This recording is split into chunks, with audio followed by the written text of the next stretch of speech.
Hello, everybody. How's it going? Sorry for the long wait on the stream. For some reason, the ads started weird. It took a long time to start, and then, yeah. Yeah. How's everyone doing? Opening up a bag of chips. Don't mind me. Yeah, I'm doing good. Hand is feeling better. Uh, so that's good. I can show you guys. Don't, if anybody doesn't like to see cuts and wounds, look away now. But this is the cut. It's way better than it was. The problem was that it's like right on my wrist, which is where I put my hand when I'm typing on my keyboard, moving my mouse. So it made it really difficult to do stuff. That's why I didn't stream on Wednesday. Because it's just right on that spot on the table. So it kind of hurts. But it's feeling good now, and I'm able to do stuff for longer. So yeah. We're gaming. But yeah, how are all of you doing?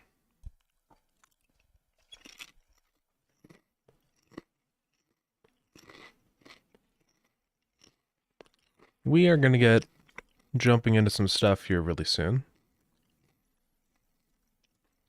I'm just getting things ready to go.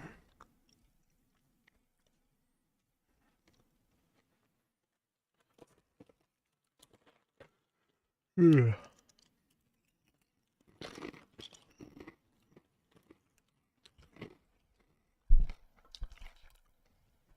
Ones are always worse. They're always so in the way. I know, right?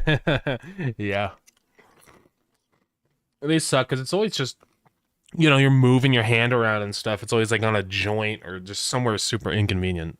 So, yeah, they kind of suck. It's really hard too, like when your job is programming, because you can't program very well if you can't use your keyboard.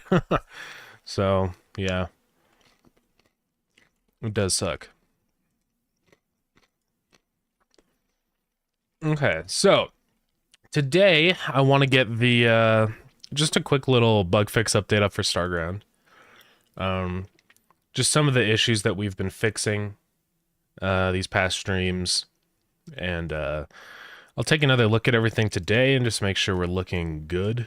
But yeah, I think we should be good to go. Let me go find the change list.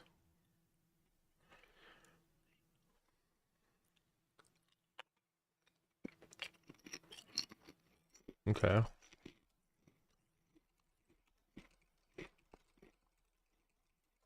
Um,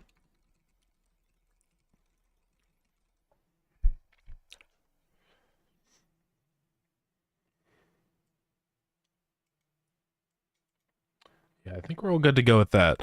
I can swap over to streaming view. This is sort of a lot of the fixes we've done so far. So yeah. Looking good. I don't think there's anything else that we need to do.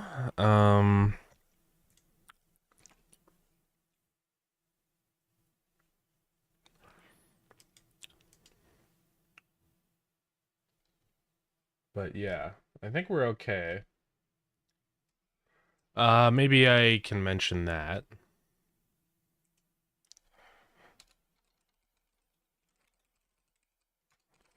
Fix 2 discolored pixels on the dungeon tile set.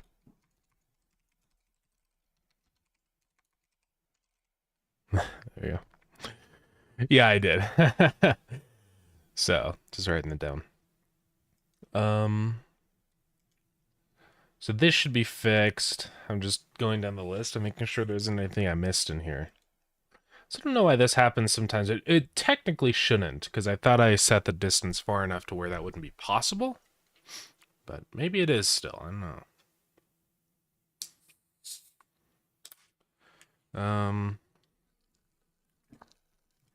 Now that you're saying it's when you rotate stuff, so we can take a look at that.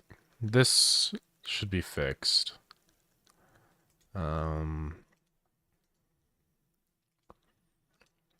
let's go and try this. I'm just curious to see if this is the cause. Start on the far left. Okay.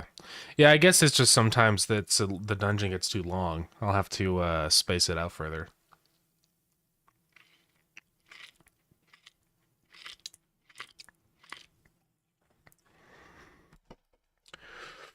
Okay. Let's load up any save.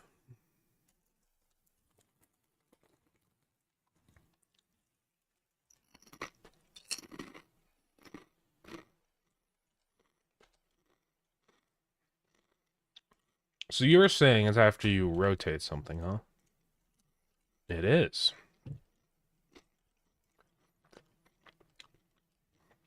I wonder how that's happening. Because it should reset the rotation. In cases like that, right? And so I'm kind of confused on how that's possible, if I'm being honest. Alright, but that's definitely strange. That's weird that that happens. But now that we can recreate it, we can fix it.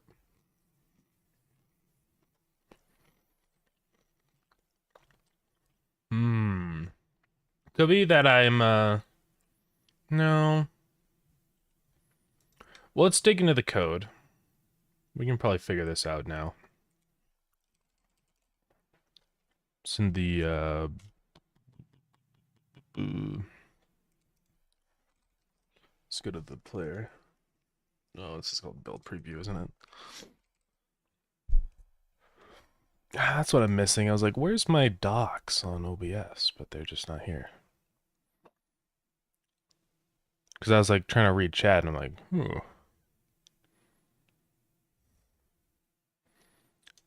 There we go. Now I can see chat better. No music. There is music. Spotify's going right now. Looks like desktop audio is messed up on OBS. Let's fix that. Yeah, I don't know. I guess I just disconnected my headphones by accident. There we go. Now you guys can hear. Sorry about that. My chat thing is not loading, so that's kind of annoying. This happens sometimes when the chat doesn't show up. The problem though is that I need to restart OBS, which kind of sucks. Oh well. We won't do that right now. I'll just deal with it. Okay, so inside of the build preview. Let's figure out what the issue is.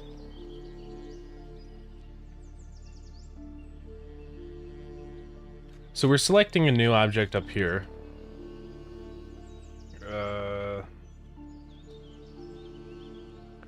So that stuff. So if can rotate, we basically say we'll set the rotation back. Or set it to whatever the object rotation is. And then in here somewhere I grab the wherever it is, the overlay, this indicator.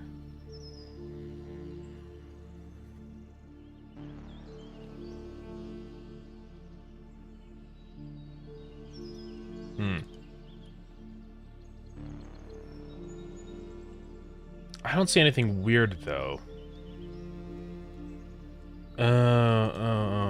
It's right there.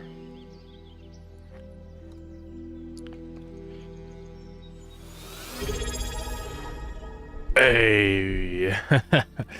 What's up, Ace? Thank you for the resub. Wait. There we go. These chips are making me die. It's okay.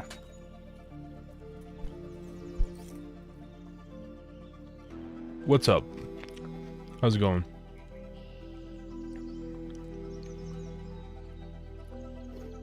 Oh. What kind of chip? They are Miss Vicky's, you know, baked sea salt chips. They're kind of good, but also I kind of hate them. They're kind of the worst chips I've ever had in my life. Yes, we fixed it. Cannibalism, I'm sorry. Hey, what's up, Deblata? How's it going?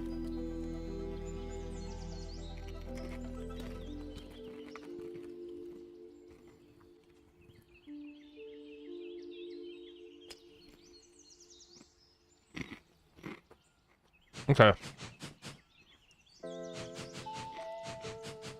Well, we fixed that issue. That's good. Glad to fix that. As far as I know, let's turn out the confetti. There aren't any other big major bugs that people have been running into.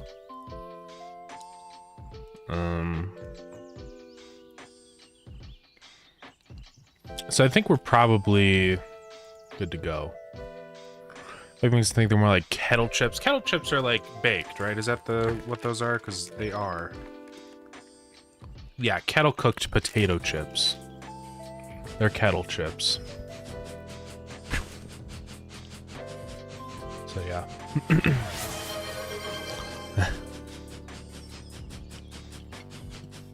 I think I found the issue of replace path in the mod API. The script for inventory displays sieges in scenes/displays instead of having in path export. That's okay. So you were only having the issue with the inventories. Yeah. Okay. That's probably what the issue is then. I can change that. I just have to go through all the buildings and make sure their paths are set, but yeah. Ships are the hard boys. Yeah, they're okay. You know, I don't have any gripes. I kind of like how hard they are. They feel thicker, which is cool. This flavor isn't very good though. It's just salt. Like it doesn't have like the pizzazz. You know, at least with like vinegar and salt, it's like there's a little more going on. But with just salt, it's kind of, you know.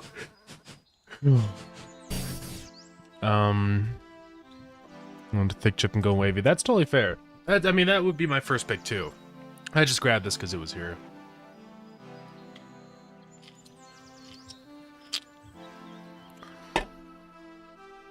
Okay. Let's lock in. What do we need to do? Right. Go through every single building in the universe. Okay. So I am going to fix that issue, Yoshi, because it was also just causing other issues. So with inventory...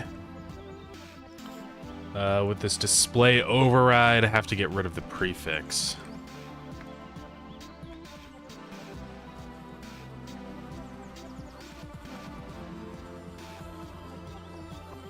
I know it's in here somewhere.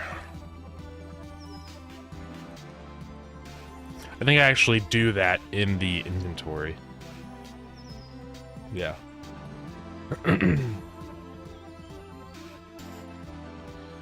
Alright, so I just gotta add scenes displays onto everything. It's not the end of the world. It's gonna take me a while, though.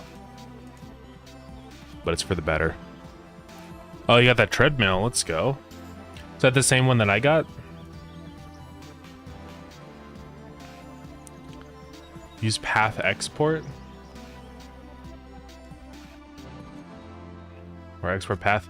I want to see what that does really quick, if that's okay, before I change that, because it will corrupt everything.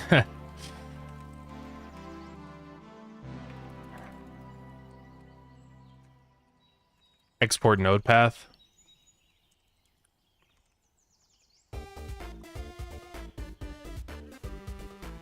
And it'll be a type of... I think it's a margin container.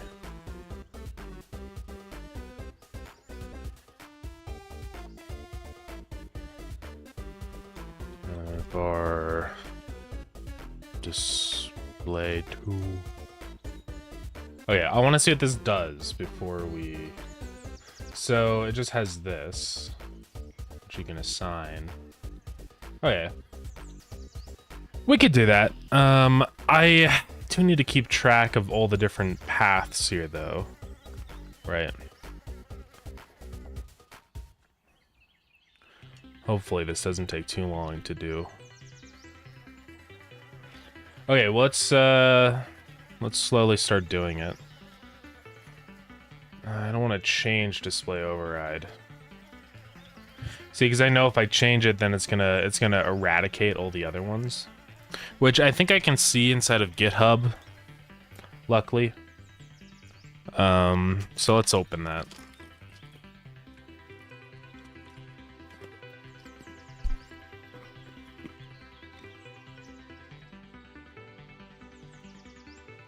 Oh, that's what you want. There's export dir for directories. Yeah. I don't know. Is that what I want? I'm gonna wait on that just for a minute until I understand it more. Also, it's just gonna cause a lot of issues. So, but I will look into that. Because it also makes other mods incompatible if I make that change. So I just want to be careful before I make a change like that. Because it works now, and I'm not looking to break things today. What's my favorite? Cran X fruit juice? Yeah.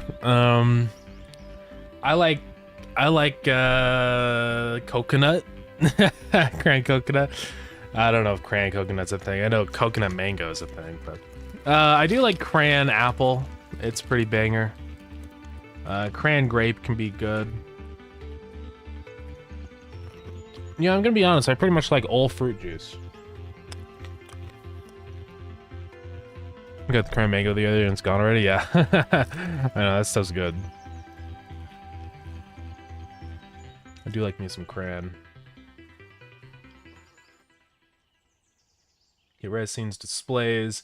So now I just have to, yeah, put the full path in.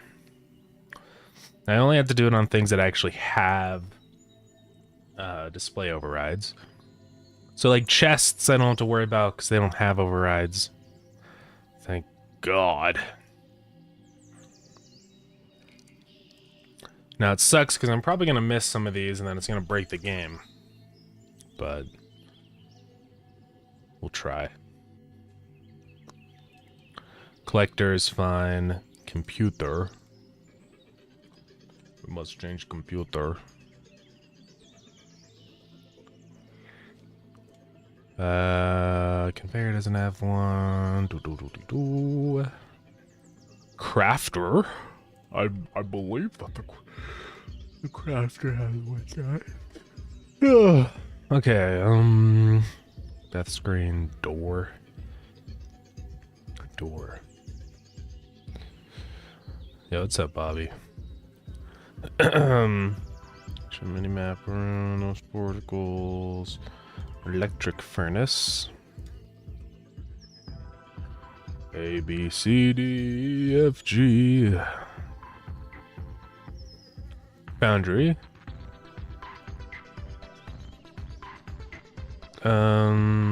Furnace, regular. The regular variety. Something cool of them on the mod API is a method for adding logs. Yeah. Yeah, that would be a good idea. We could look into that. Specifically, you just mean like the logs, like the ones you find in the dungeon and stuff that you put into the computer, that kind of thing. Let's see, guide button, guide menu. Yeah, there's an easy way to do that, so I will show you how. Alright, that one doesn't have one.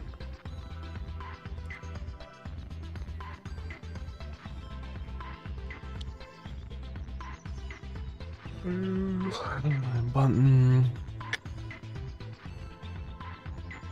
Lamp. Loot chest is just regular mover.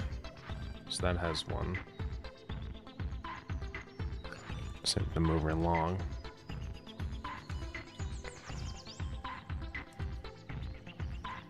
What about wood logs? You could add more wood logs, yeah. Should be possible. Oven needs it. There's gonna be a lot of things in here. Oh boy.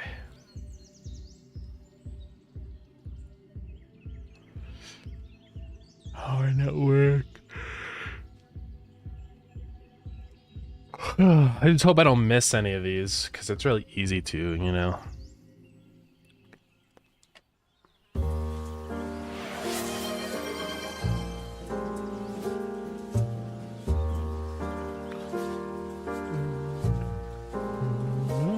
Cheese time. Thank you for the cheese. Thank you so much. Roll with the cheese. Solar panels don't have UI. Spaceship does indeed have UI.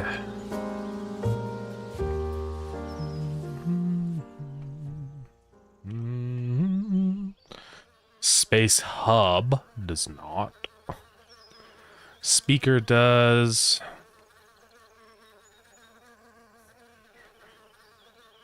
Spore Monument. Stone Wall. Storage Hub. Nope. Tesla Coil. Yes.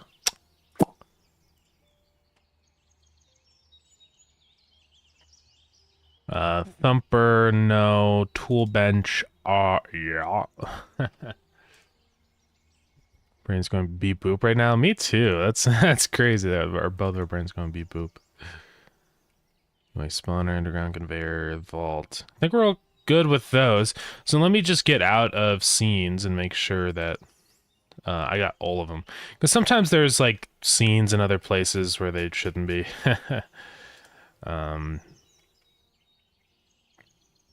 Escape pod. Shouldn't be any of that stuff. The player actually has that, I believe.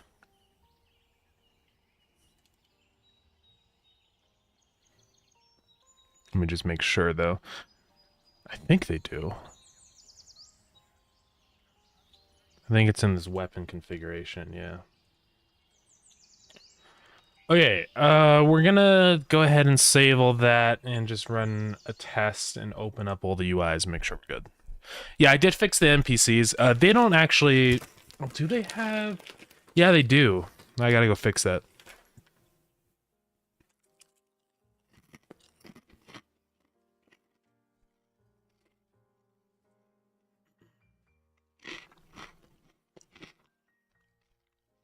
Give me a moment, I'm crunching. Oh. Okay, we're good. I had a weird hiccup in the middle of my throat clearing. We should make a funny robot guy, like a little funny guy that just so happens to be a robot. Yeah? I want to add a Gearbird into the game somewhere. I know I've been talking about that for a while. I did overload in the crunch, yeah.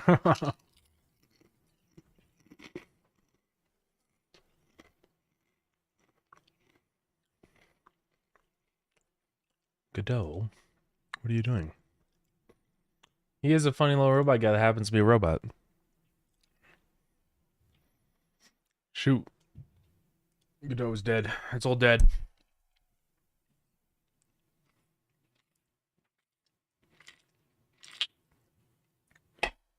It's all gone.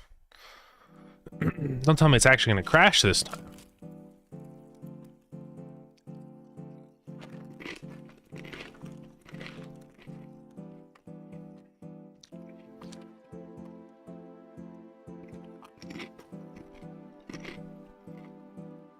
Uh-oh. Oh, we're good. Thank God. Okay. So yeah, you're right. The Space Hub. This time seeing Godot crash. Well, it didn't crash, so we're good. It was not the first time yet. Godot's pretty good about not crashing, if I'm being honest.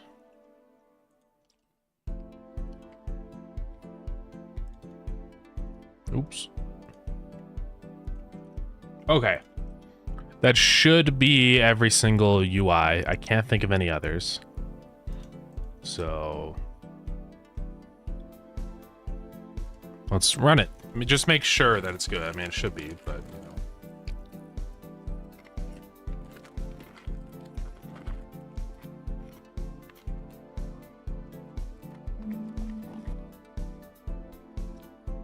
Dungeon chests use just the regular one, and so it just does like a... It doesn't have a display override.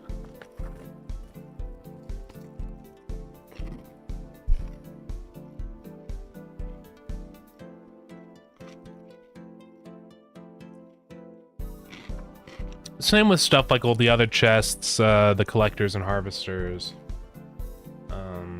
What else? Yeah, the loot chest, the player inventory.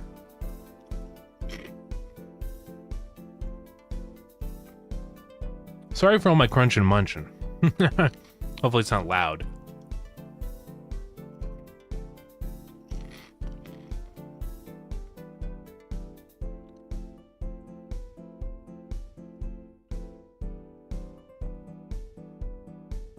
Yeah, so the display override is just overriding the base inventory.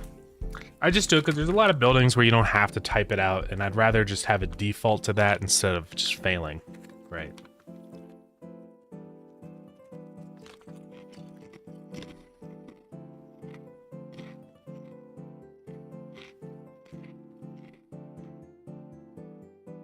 Okay.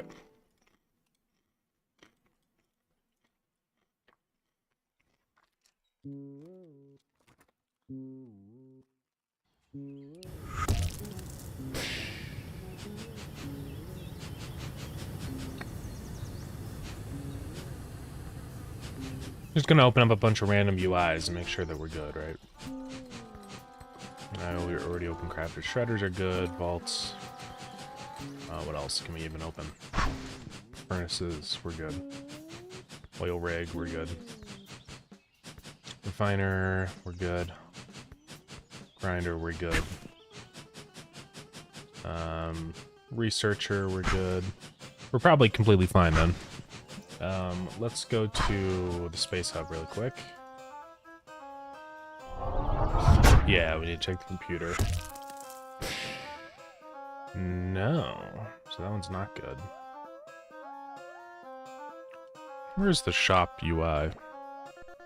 It's in there. Oh, I just didn't do it on the vending machine like an idiot.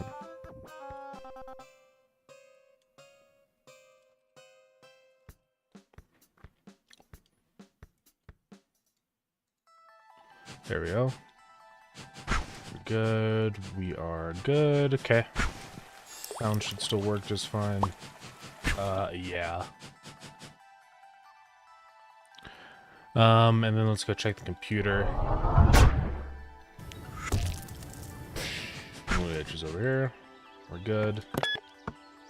No power because I didn't connect up the power. Inventory's full of garbage. No, I have no copper. No wood. Get out of here. Yeah, we're gaming. Oh, I didn't know that's still Dreadcap. I mean, it's fine. Should probably change that. I think we're gonna change the logs, at least how you navigate through them a little bit, so it's okay for now. Okay. I think that's everything. I think we're good to go.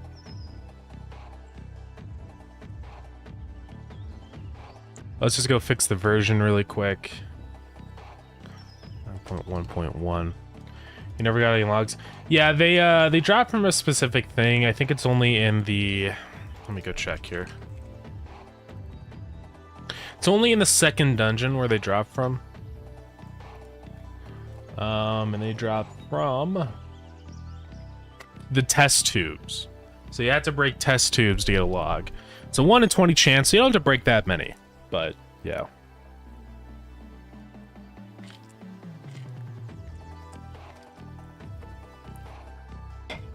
Second level, not second dungeon, sorry. It's the one of the same in my brain, but yeah.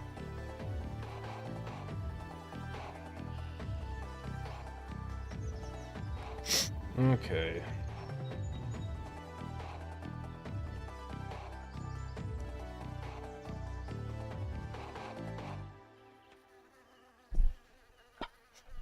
Over my headphone cable. Okay. What else? Just trying to think of things we can fix. But I think we're doing good. I can't really think of much else, so...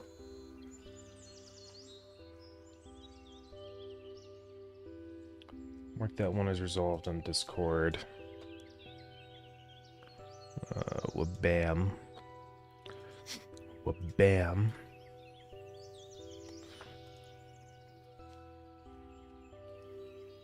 This one should be fixed now. Wabam.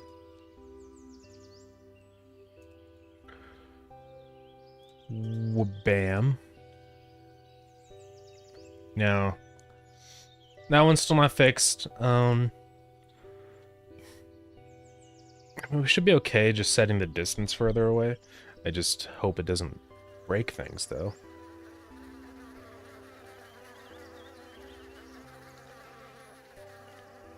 I'll wait on that one. It's a very rare case. And I can't really test it, so...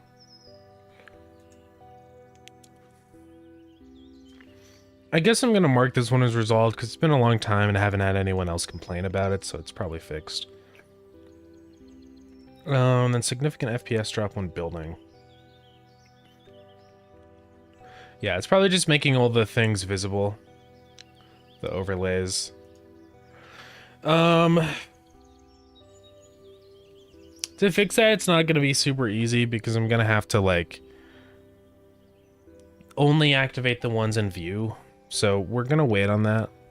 But eventually we'll get to it.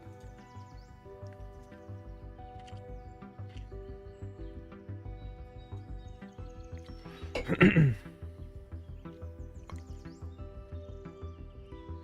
don't know what that thing's all about.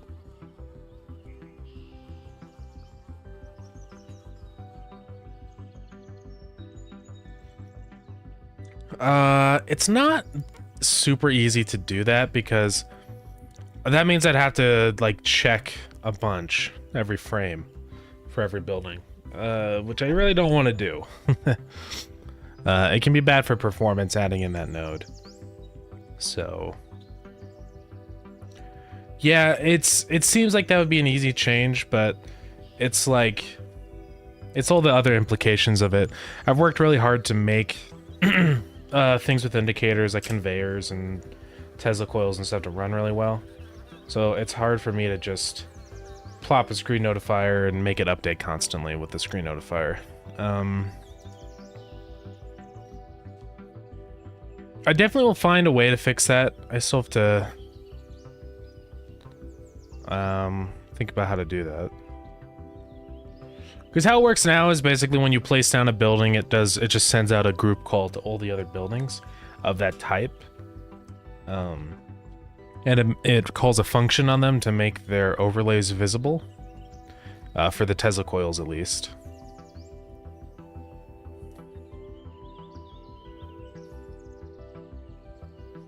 Because what can happen is that if Tesla coil's already on screen, then it's not going to update. Right? That's part of the problem. So yeah. I don't know. I'm gonna wait on it. I don't think it's a massive issue for a lot of people right now. I haven't had anyone complain about it. So we're gonna just hold off a smidge for a minute. But I will work on that.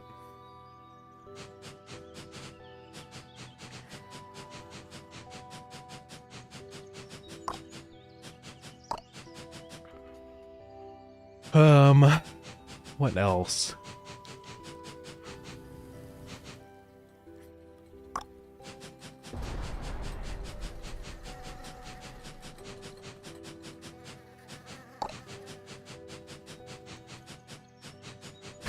Yeah, I don't know. I can't think of any other big bugs. Oh, remember to pause it. Yeah, I did not do that yet. Thanks for the reminder. I should cancel that probably. I guess my time has come to an end. What is that on BattleNet?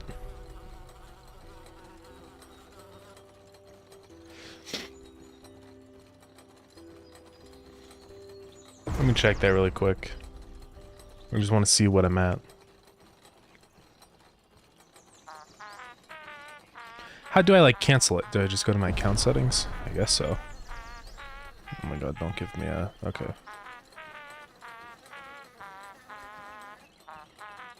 Okay, so I have until the end of November. December 1st. Alright. Thanks for that heads up, though. I'll probably cancel that.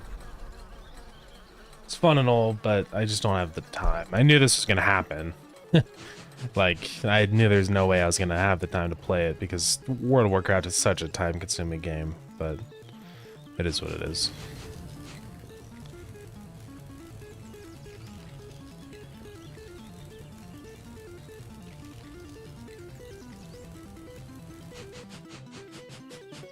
Put a pause on it for now since I've played in a bit. I'm gonna hop on before it runs out though, yeah.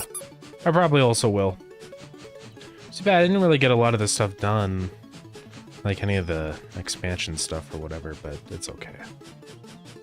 One day. One day when I'm old and decrepit and have a million hours every day. I wish I was just like 7 again and could just like, that was my whole life. Was just my video game time. I didn't have anything else to do. That'd be epic.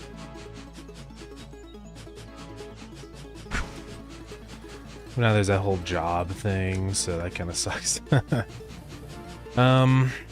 Okay. I don't know, I can't think of any other things. They'll hop back in our cars and they're like, we're on the big sword. Yeah, that'll be epic.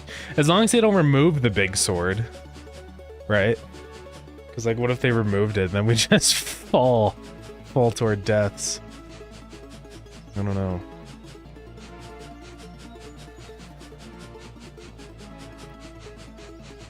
Big sword is cool, though. Let's see. I'm just trying to think of any other, like, bugs we could fix. If anybody has bugs that they're running into, please let me know, and we can fix it. Right now, that's really my only priority, is just making sure things work. So.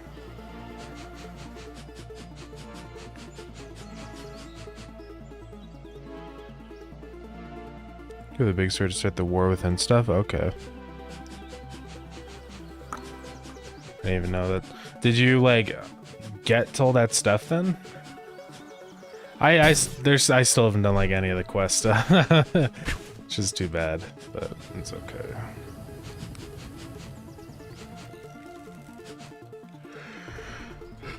Oh, it's so full of coal. The factory is bad.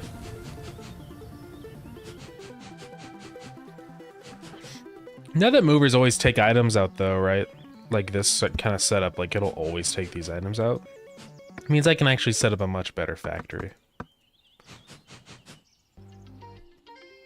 Getting increased more frustrated at school. That was me, definitely.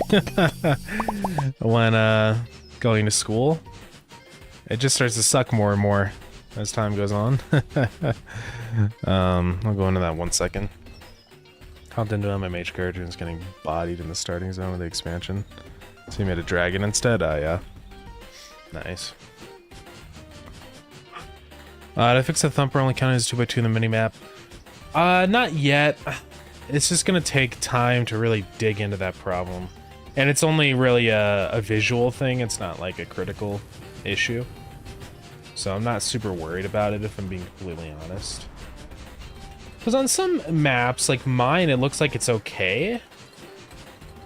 It looks like it's a 4x4. But it's really hard to tell.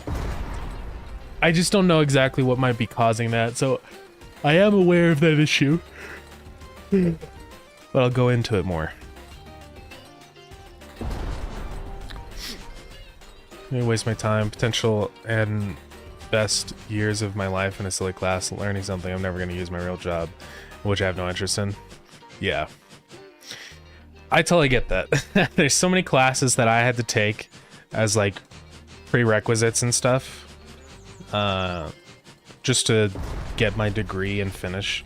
Like I took like an oceanography class, and like it's cool. You know, I actually did enjoy that class, but it has nothing to do with my major because it's just an elective. I just had to fill my credits, right? It's kind of weird that you have to do that. I don't know. Because it just seems like, well, as long as you just do the required courses for your degree, why do you have to have like this amount of credits that you need, like a total amount, right? I don't know. It's really weird. Yeah, there were so many courses like that that I took that were just a total waste and that I don't even remember. So it also kind of sucks when a course costs like $2,000, then it's useless. So yeah, I don't know. There were some good classes I took in university and stuff that I did learn a little bit from, but I think most of it was not from university. I don't know. Most of the knowledge that I have is just from me experimenting and learning on my own terms. Because I think when I'm learning on my own terms, I'm having fun, and when I'm having fun, I'm motivated to learn, right? And that's the problem for me with school. Is that it's just really hard to motivate myself unless it's something I really want. But it wasn't ever like, man, I freaking can't wait to learn about linear algebra. You know, it's just not... It wasn't ever the case, so yeah. I totally get that feeling. I earn more money than both my parents' siblings, and this still forces me to be in school. Oh yeah. Well, that's stupid. Yeah. Is it like a continuing education thing, or like what is it?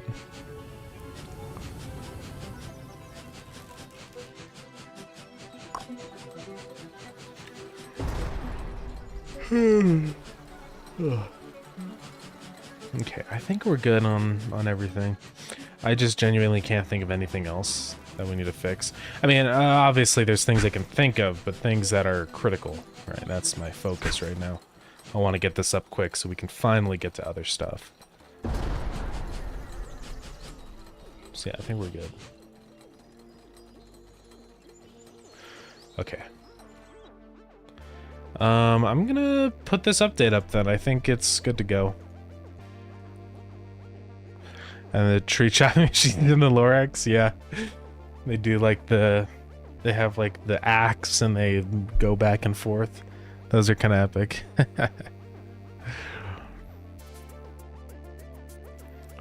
I'm also gonna say...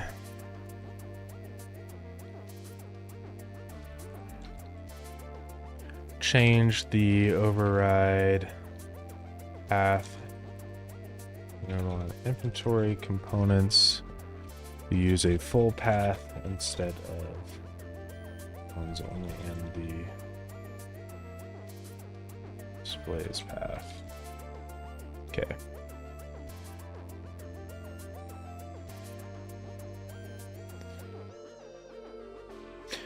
Yeah, I think that's everything we've done.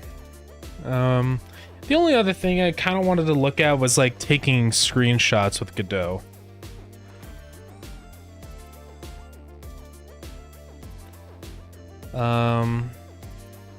Let me just check here. I don't want to do that.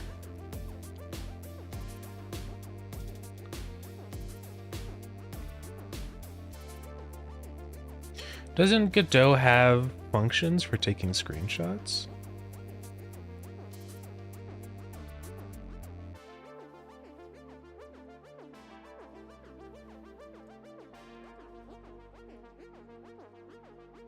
Thought it did.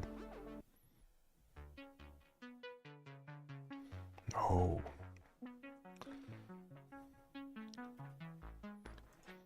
The problem is that hitting print screen on my keyboard or doing the snipping tools is just way too slow for me.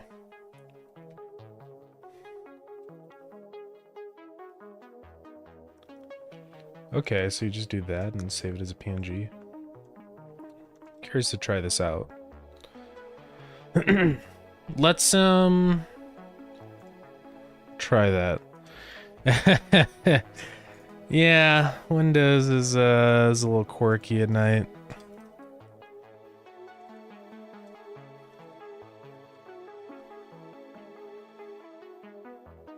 Now, where do I check that path? Maybe I moved it to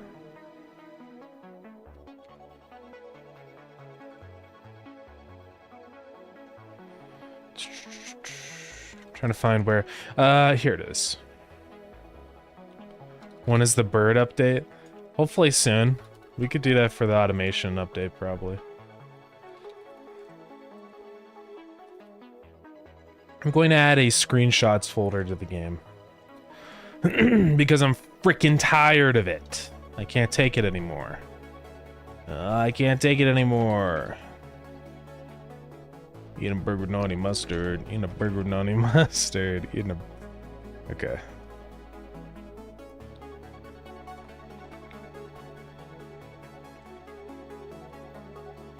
I'm just gonna say if you press...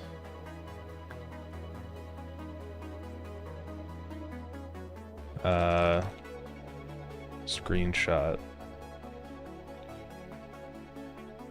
User... screenshots. Then screenshot.png. So I have to eat a burger with naughty mustard. Make it free. Nah, I think the bird update's gonna be a $20 DLC, guys. Sorry.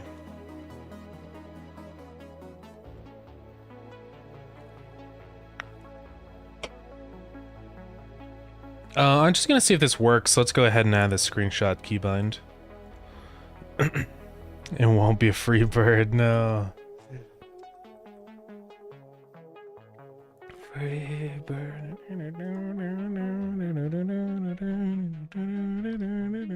You know?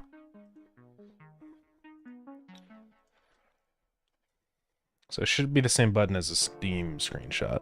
I would do Steam screenshots if I could, but yeah, so, dude, we're gonna get copyright claimed. Oh no. It sounded just like the song. I think we're done for.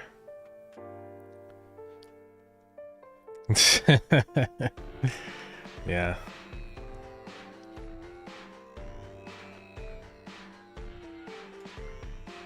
Let's see. Godot Unix timestamp. I'm just gonna get like the timestamp for the screenshot and then add on like a time for the name.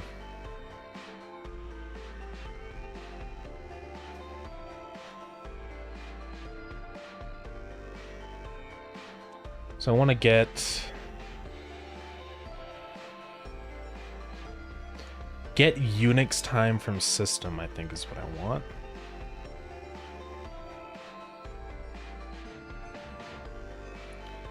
Yeah, that should work. I want my cran mango! Yeah. That's me whenever I drink all of my juice. It's very sad. I wish I had a bunch of cran mango right now. Oh well.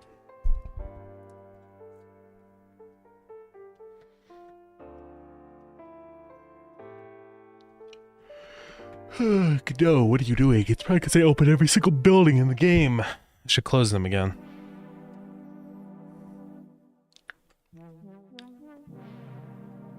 Godot. Godot. Oh my god. I've blundered, guys.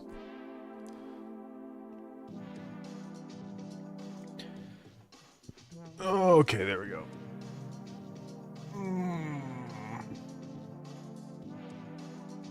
I know I just woke up, but man, I'm tired. Let's close all those tabs. Okay. So, let's just try it. F12. Non-existent function. Shoot. Probably doesn't work for this version.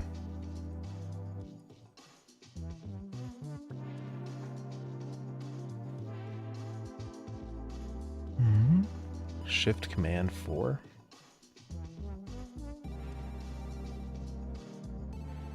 No, that's on...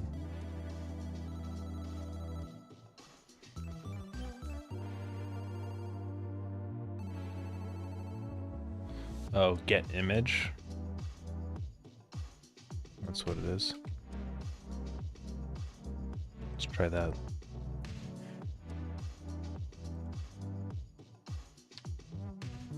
Did it work? Let's go look. Screenshots. No.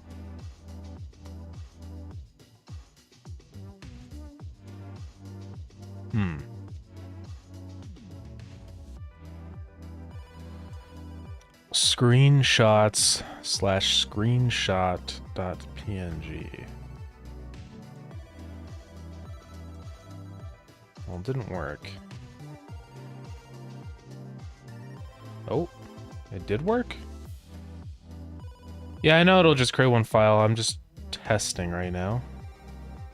Okay, okay. Okay, okay.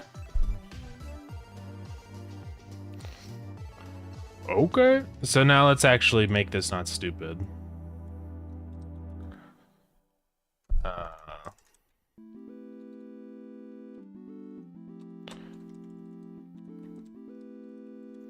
So we're just gonna use Unix time.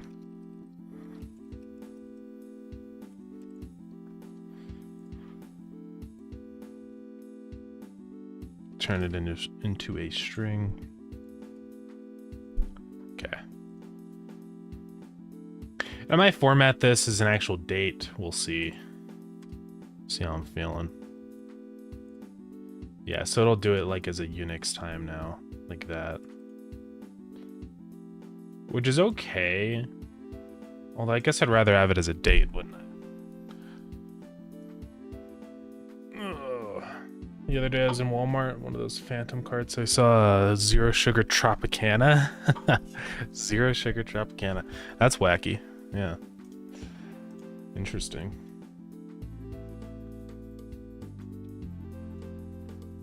Zero Sugar Tropicana. I don't know about that, man.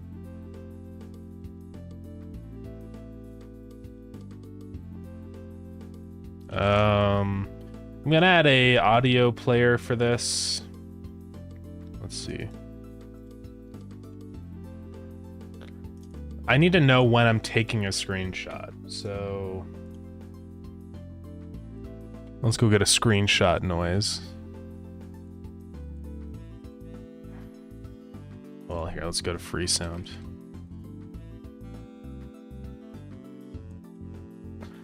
Half-Life 2 camera SFX? Yeah.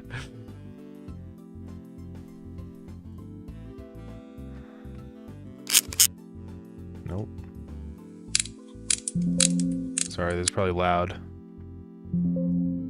Paint.net, shut up. Install now. Am I allowed to use that? I mean, probably. The intro sound every time? Oh, God.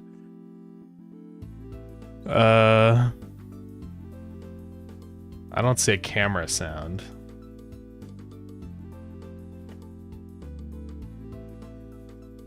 City scanner.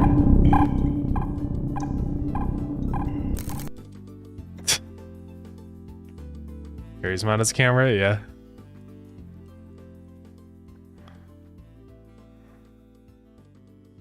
What is this garbage? Ragdoll sound. Probably not that one.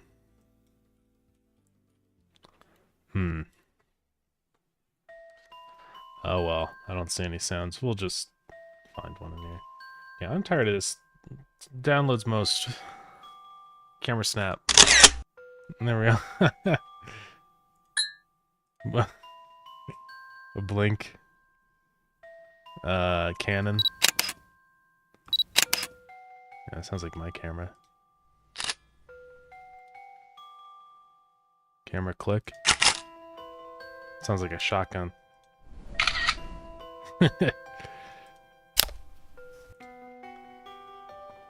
Vintage camera. That's... It is too loud, let me know, by the way. Sounds like it's 1,000 miles away. I can't use that one.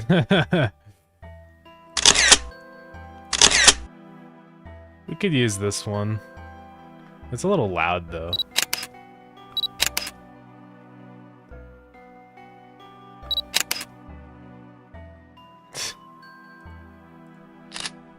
Maybe I'll use this one. Good old cannon.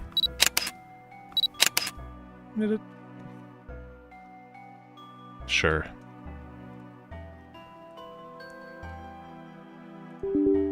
Oh, I have to update paint on that.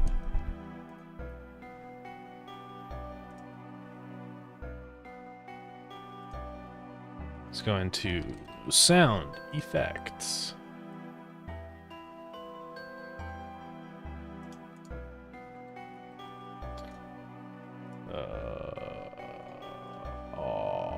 What? Where is it? I put it in here. There it goes. Ganon. Renamed to screenshot.wav.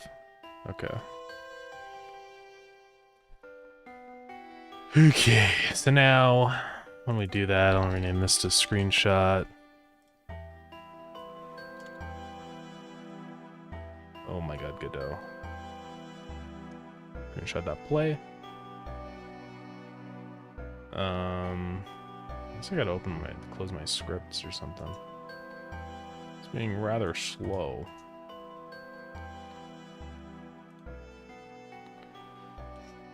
So yeah, let's make this not just use a number, because it's kind of difficult to read. It's not very human readable. Let's actually convert this into a date time. So let's do... Let's not get Unix time from system. It's like...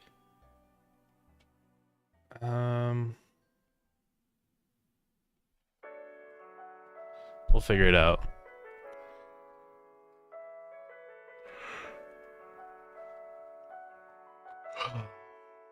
Get time string from system, that's probably what I want. But I want that with date, though.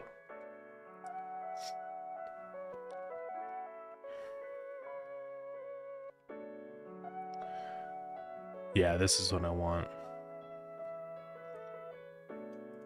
So it'll be year, month, day, hour, minute, second.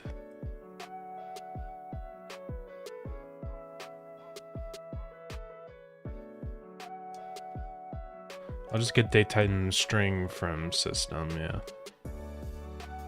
Let's do that.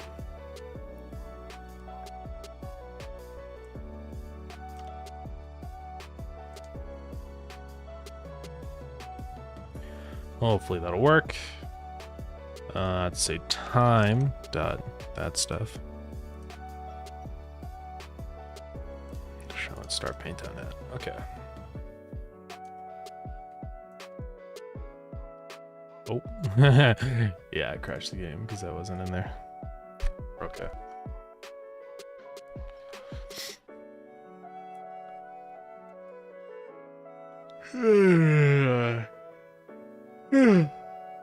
Ugh.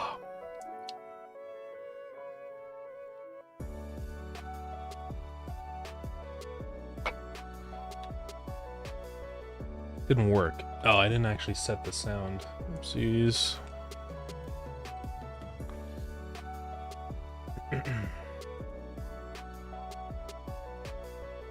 Let's try that again. So yeah, the reason I wanted to add this was because I just need a faster way to take screenshots.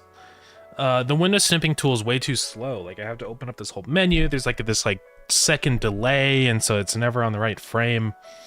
It's just really problematic. But with this, I can just be like, bam, you know, and now we just took a screenshot. So let's see what it saved in here. So I don't see it. I don't know if it's actually not here or what. Let's delete those ones. We should be in here.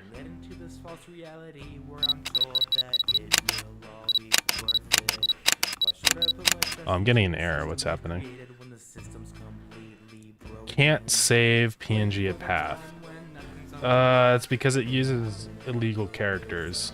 Okay.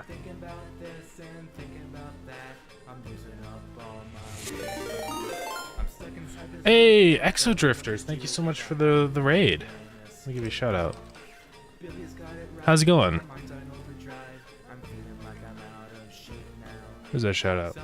Yeah, welcome in. We are just currently messing around with screenshot stuff with Godot. How's your stream today? Yeah, replace will work. So I'm gonna replace colons with semicolons. So that should work. Let's snooze this ad before it ruins everything. Okay, let's check this really quick. Make sure it's saved. It did. Okay. So it shows year, month, day, and then the time. I don't like how the time is formatted, but yeah. Yeah, it is raid. Yeah, thanks so much for the raid. I do appreciate it. So yeah, what I am doing right now, I'm just setting up a keybind for taking screenshots in Starground. This is Starground, by the way. For anyone that doesn't know what Starground is, this is my game I've been working on since about last December.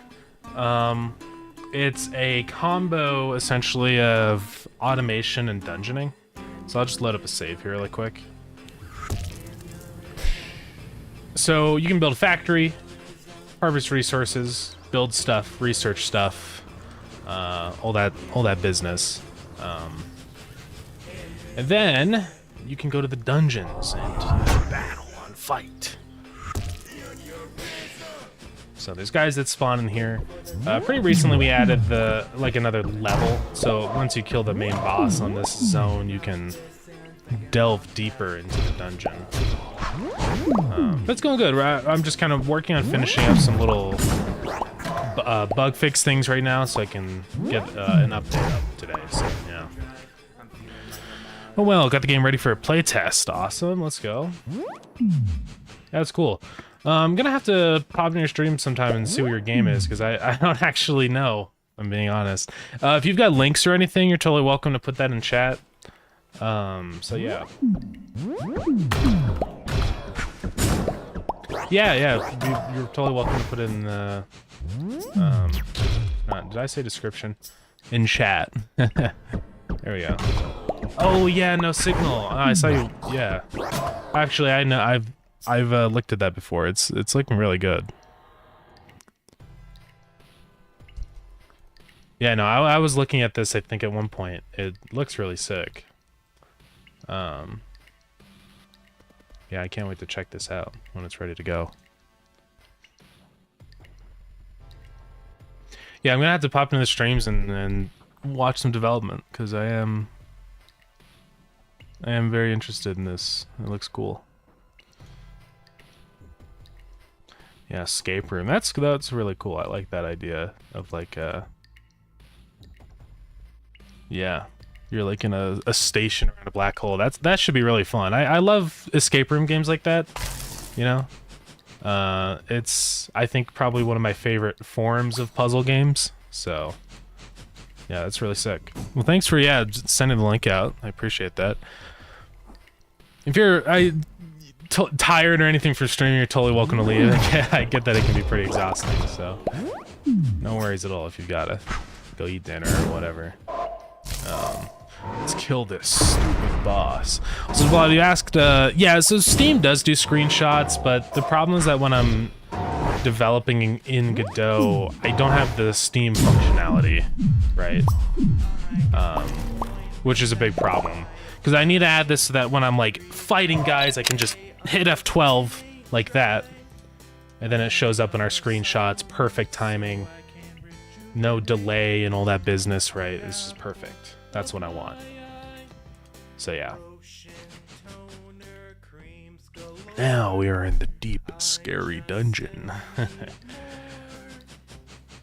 So yeah, this is the level that we added recently. It's a little dark. Grab some hearts. I'm not gonna go through the whole thing right now, probably. But yeah.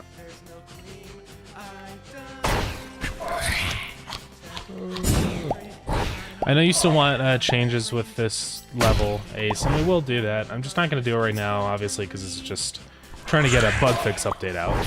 But we will revise this gameplay a little bit.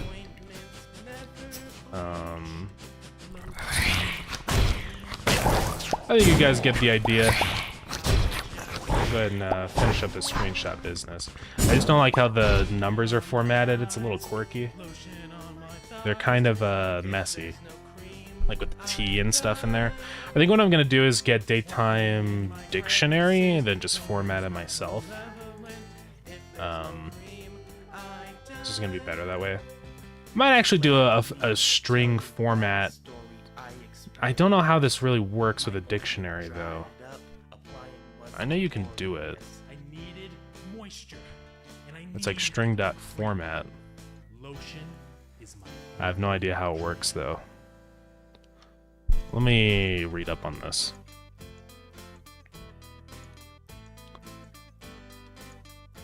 Okay, so you can use dictionaries. So you just load the dictionary in and then you use curly braces and thing. That's probably going to be the best way to do this then. Yeah, okay, that's cool. Yeah, I do need to use this more. I'm bad about it. I know it's good. I don't know. I just need to be better about it. Wait, so how do you do it? Just making sure. So you do dot format on the string. Okay. So I want to do like that. Dot format that.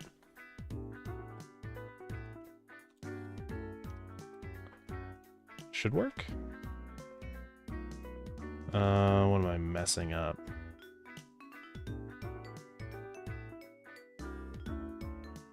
Oh, I'm not closing format. There we go.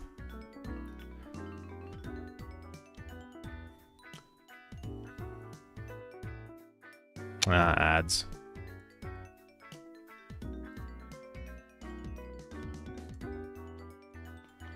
Says year, month, day, weekday, hour, minute, second. Okay. Back friends. Okay, yeah, sorry about the ads. I couldn't snooze them anymore. So yeah, I should be able to do this, I think, so I can say, yeah, so that's what's great about this. It just saves it as a dictionary, so I can just go, these are the different keys. So now I can format it exactly how I want, which is great. So I can say like year, month, day. Well, maybe I'll just format it how I format it, which is month, day, year. It's just gonna be, I know not everybody uses that format, but this is gonna be mainly for me anyways, since it's people can already take screenshots with Steam. So month, day, year, and then let's do, I want like a break. So maybe we'll just do another dash. And then I want hour, minute, and the second. And that should be it, I believe. Yeah, cool. Let's give it a try.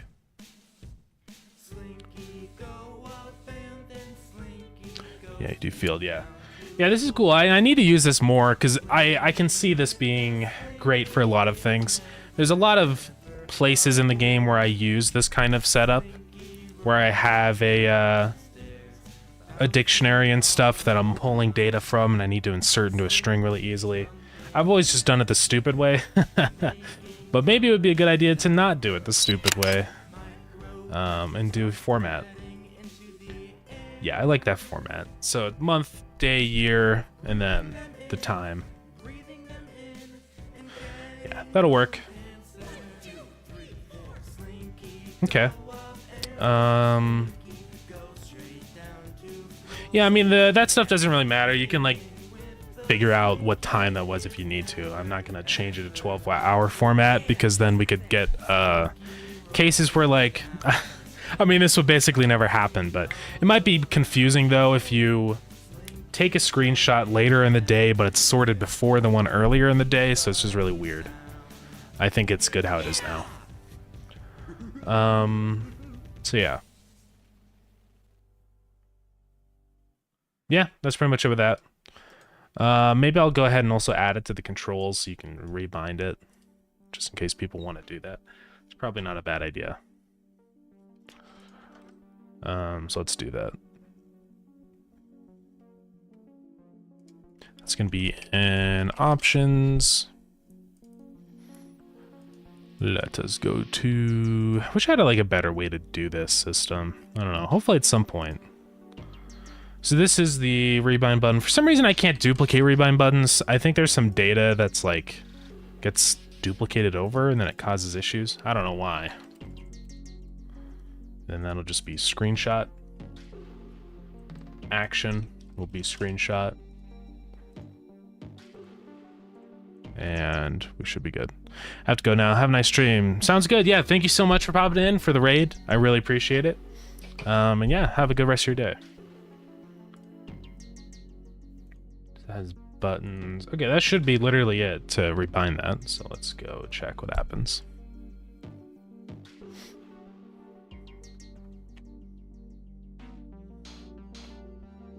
Just to make sure this is working. It should.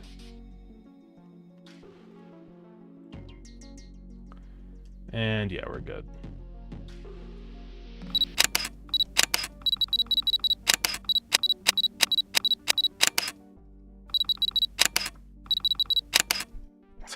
Yeah, I just took like 5,000 screenshots. Let's go take a look at the damage I've done.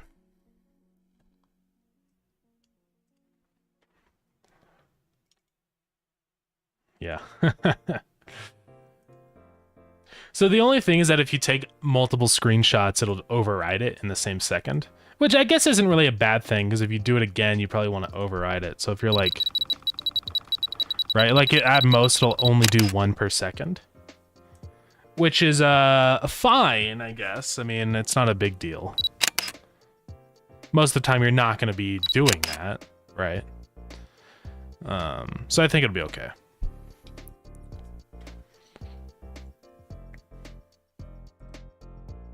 Okay, I think that's the only thing I wanted to do. I just want to have that so I can take screenshots easier, because man, it really sucks taking screenshots with Windows, because you have to do Control-Shift-S or Windows-Shift-S, and then you have to set your mode, and it's like, there's such a big delay between hitting the keybind and the thing opening that by the time it's loaded, my screenshot's gone. Like, the thing I wanted to take a screenshot of is not here anymore. So it kind of sucks. So this will help. Obviously, not for everybody, but you can just get rid of the bind if you don't want to use it. I think you can just straight up delete the bind. I don't remember if you can or not, but let's go look. Actually, no, you can't delete binds, but that's okay. At some point, I would like to add that functionality. And then we're on Godot, our Starground 9.1.1. Okay. Let's go export this. I'm ready to finally fix these issues. I have to go clear out the build folder. Let's move that to Starground builds, get rid of PCK and Starground. I really should set up like an automated script to do this for me, but oh well. Okay, project, export, export all, release mode. And let's go put it up on Steam.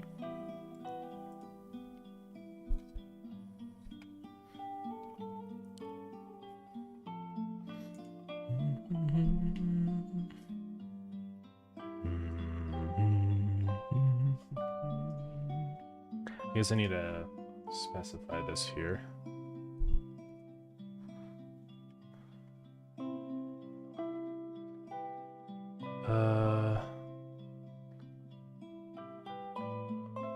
Oh, I did fix that there.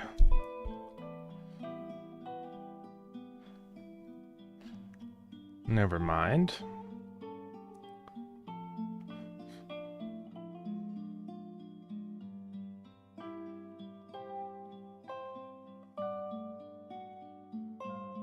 Yeah. To be able to mindlessly chest drop items.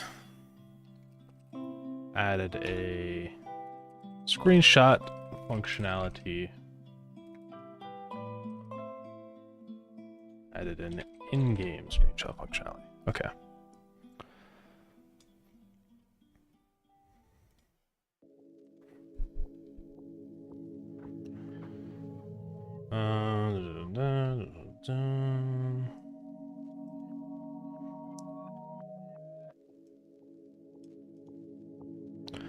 Alrighty, sounds good. Let's go to builds and update these, shall we?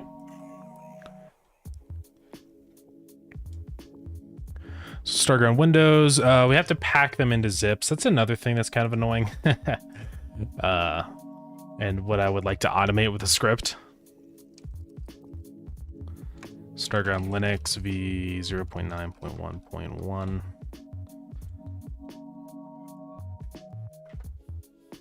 One of these days I will get to that because it's time consuming to go through and do this every single time, right?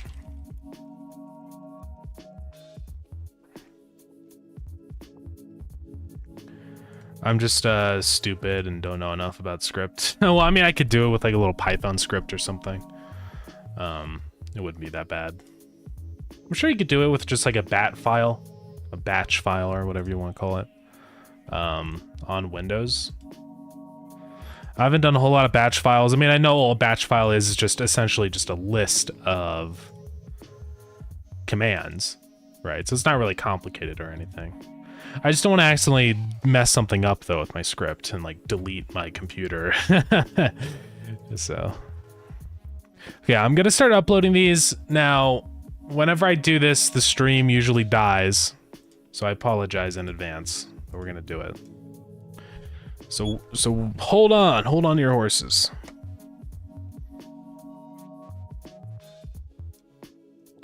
We're okay right now, but it's gonna start dying, trust me.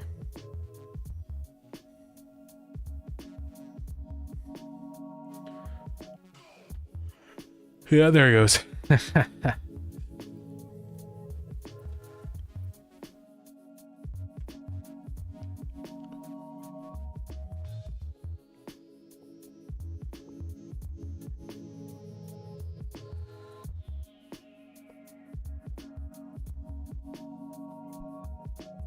Okay.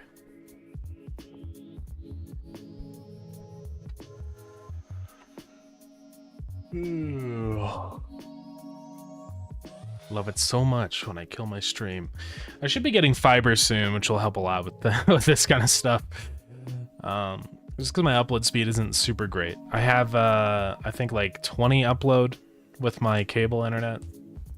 It's not that great. It's been okay, you know, for most things. I mean, I can stream with it and stuff, but then for this kind of stuff, it takes forever, and then yeah, it kills my stream. So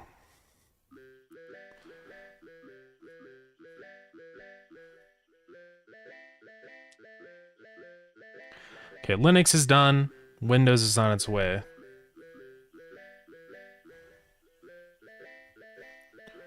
Hope this stream doesn't permanent die. We'll see.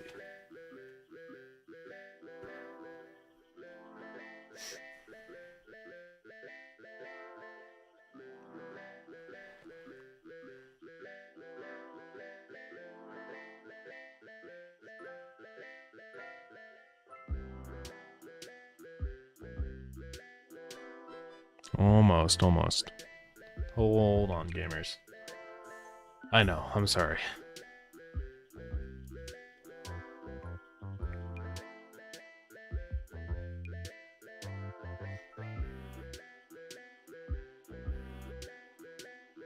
Come on, go.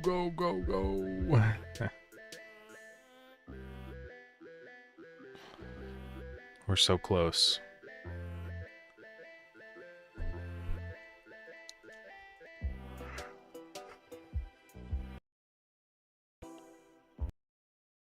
And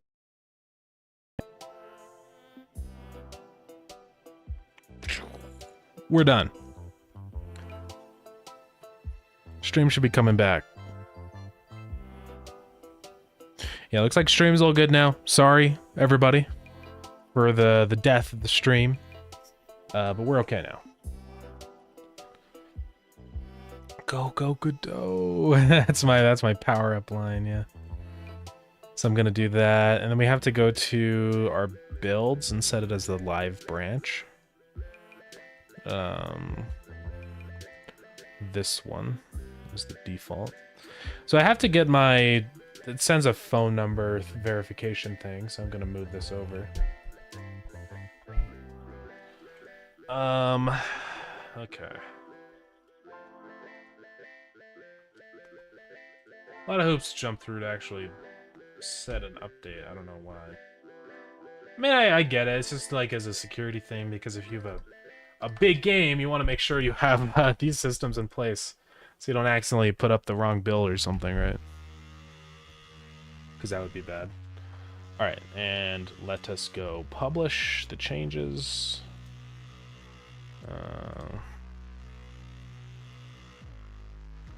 Publish. And post an announcement.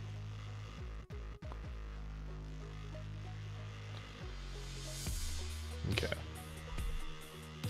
Small update. Starground 9.1.1 release. It's not really a hot fix, you know, because I've added things also, not just fixing things, so.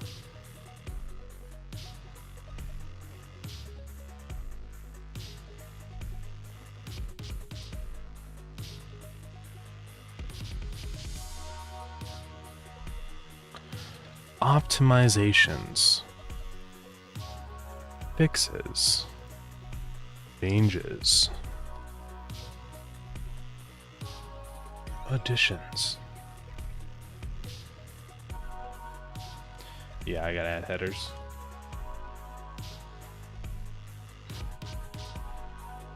Small Starground update. Addresses some game-breaking issues people ran into after the launch of V9. In addition, it adds in some small quality of life features, improves performance, and makes a change to inventory components for modding. Let me know if any other oh yeah, it's 0 point. Whoops. My bad. Thank you for letting me know. And then what else did I say in here? This will likely be the last version for V9 to thanks off for V10. Any other issues come up?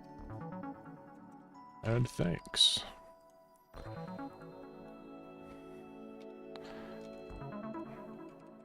Optimizations, fixes, and screenshot functionality.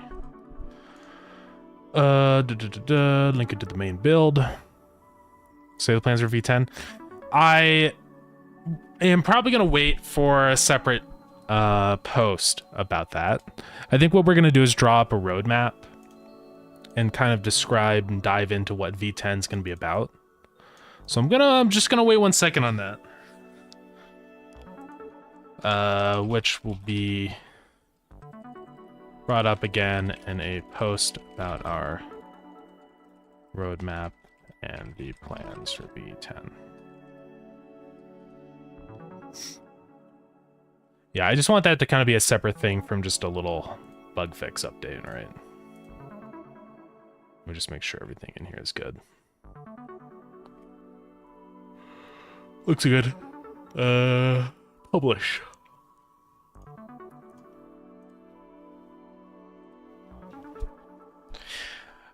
Okay.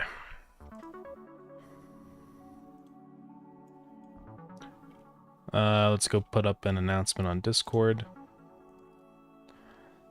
Starground, oops, SG updates. Ground V 9.1.1, oops, 0.9.1 is now up. This is mainly a bug fix optimization update, along with some very minor, like the ability to break blue chests, mining laser, and a key for taking screenshots without having to deal with Windows. The stupid Windows snipping tool. Okay.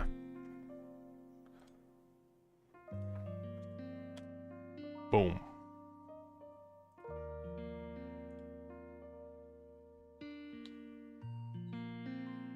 We're good. Update is up. And everything should be good to go. Hopefully it should fix everybody's issues with the shopkeepers and any other crashes. I'm sure there's still issues out there. I don't know what they are yet. But if you guys run into issues, please let me know. And we will take a look at those and fix them, of course. So yeah, we can go ahead and dive into actually working on our next plans for V10. So I know I've already talked extensively about all this, but hold on. I'll give you guys a little bit of a recap. Basically the plan is for the next update is a new automation planet. So that's what we're gonna get working on as soon as possible because I need time to work out all the mechanics with that. Also, I was just gonna take one screenshot in here. Not that one. Of that.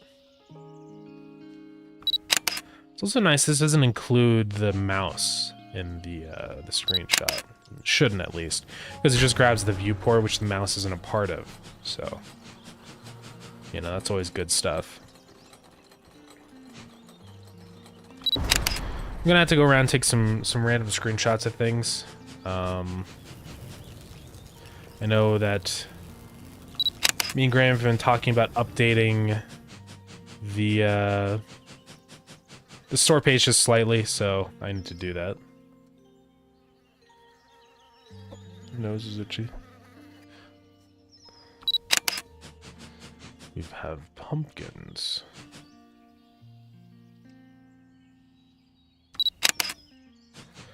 I just want to take screenshots so we have this like consistent, right? It's always been annoying that the screenshots in the store page are always like different from what's actually in game. So I'll take a screenshot of the computer being used.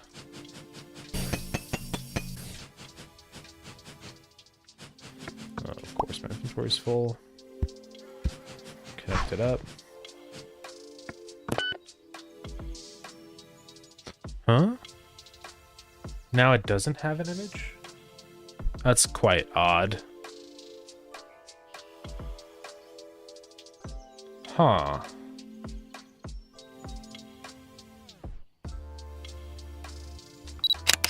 It's a little weird.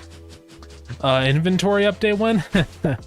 Like with, like what would the inventory update be?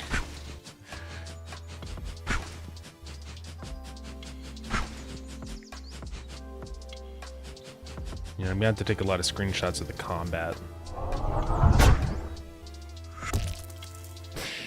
Like the Minecraft one? Yeah, like just adding in better inventory management solutions and stuff. I do want to do that eventually. Make research increase inventory stack size? Yeah. Eventually we could totally do that. I mean, I don't see why we wouldn't.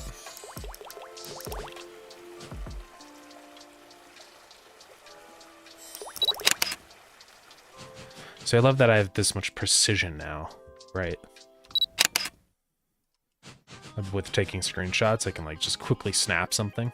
So much better. Okay, that's good enough for now. And then I can just like, okay, I want to go look at my screenshots. Let's open up the folder. Then they're all right in here. See, wondrous. They're time-stamped. Nice full resolution. They should be 1250 or 2560 by 1440.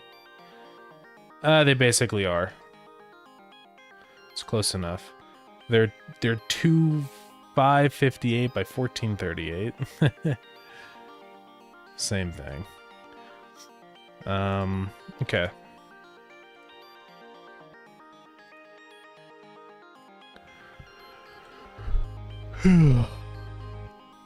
Yeah, research could be cool though for that. More inventory size. I don't think it's a major issue right now or anything, but eventually we will get to that. Maybe now that we're gonna have a whole nother planet, yeah, inventory upgrades might be more warranted, right? So, definitely something I will look at eventually.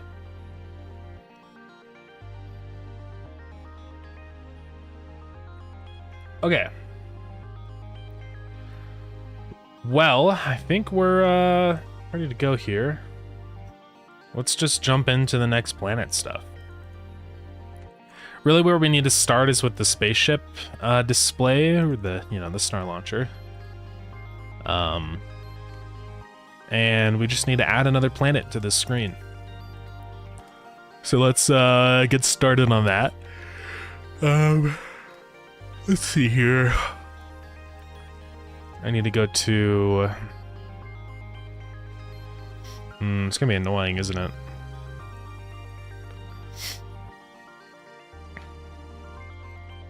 Godot Planet Shader. Let's go find it. Right here. This is the one. Let's generate a planet. So I'm probably just gonna want to do one of these. Probably not islands. Probably not no atmosphere. Gas giant. It's not a gas giant. Ice world. Lava world. Asteroid. Black hole. I can't wait to add a black hole in the Starground. That'll be cool.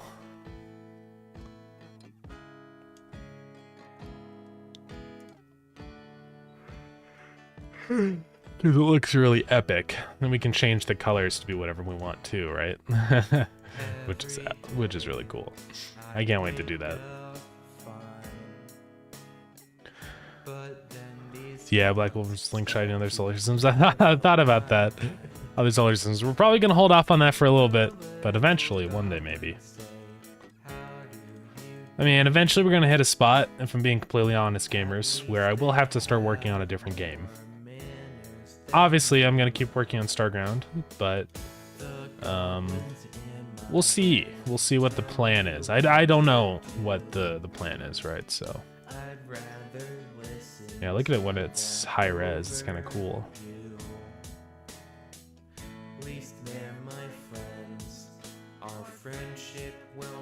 Actually makes it a little easier to see what these planets are all about.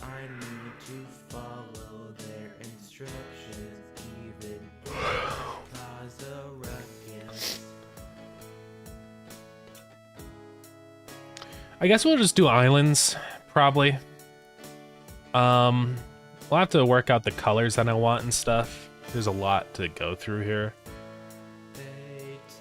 Right.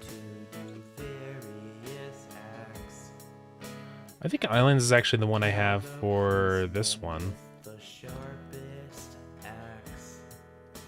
But I don't know, let me check. No.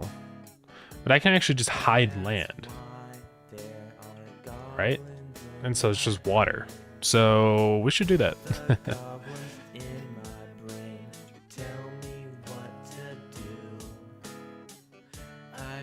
Now the problem is that this inherits all this stuff, right?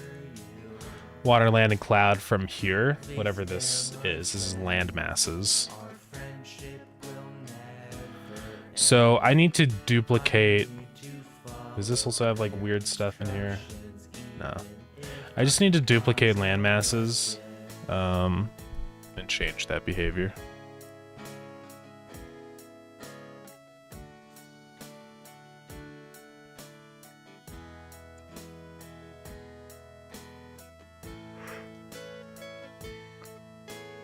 I can call it Gemtopia. That's not the actual name, but I just need something for now.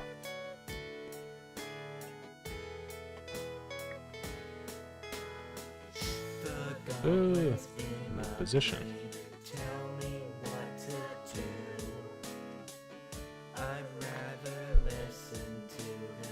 Key planet. I'm not going to change that yet because I don't know what it's called. I'll figure that out. Carnus is there. I mean, we can move it somewhere else for now, I guess. Carnus isn't being built out right now, though. We'll just move it over here. So on this one, I can make land invisible. Now, the problem, though, is if I want to change the color of this stuff, I'm going to have to change the parent scene. Yeah, so we have to... Instead of inheriting from this scene, we're going to have to change that behavior. Which is land masses. I'm just going to duplicate it and make it inherit as a new thing, which is crystal. Then back inside of our spaceship.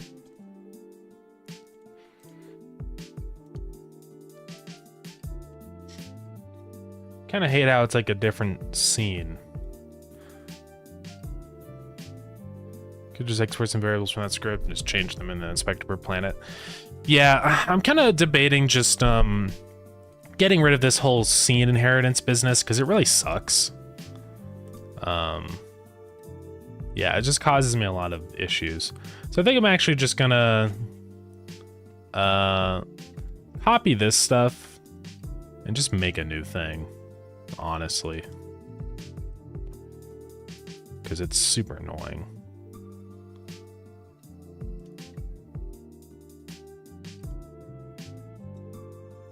Let's just add a plain old control node and just paste these into it. Yeah. And what's the sizing on all this? That's 64. These are... Let's also set those to 64.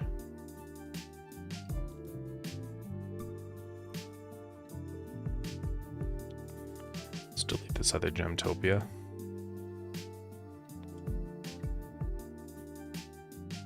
So Planet 1, what is this script in here? This is the landmasses script. So I'm also gonna grab that and paste it on.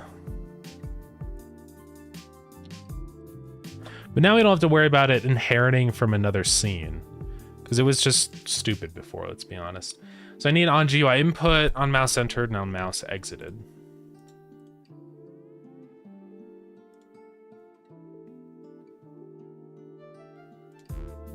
Now, the thing with this, though, is that it really does inherit from Star Launcher button, unless this one inherits from Star Launcher button. Yeah, it does. Okay, we're fine. So I need, let me make sure. GUI input. Why can't I just do myself? Mouse entered and mouse exited.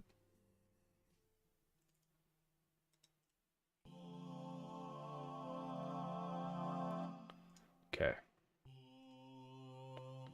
Let's change the position.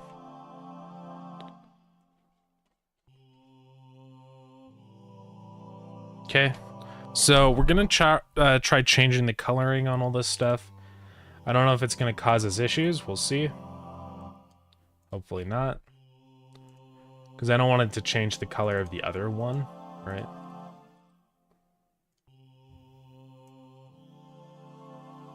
Looks like it is not, so we're good. Okay, cool. So I had to figure out what I really want this planet to look like. I'm not really sure if I'm being completely honest yet, but I imagine it's probably gonna be pink. So let's just start kind of dropping down colors. Almost red.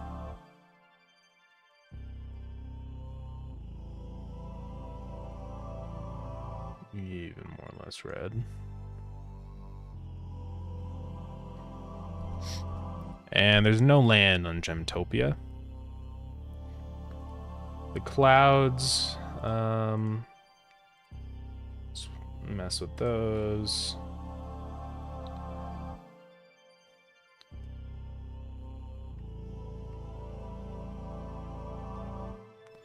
I don't know what color they would be. I mean, freak, maybe yellow. I kind of like the vibe of yellow clouds. I don't know why.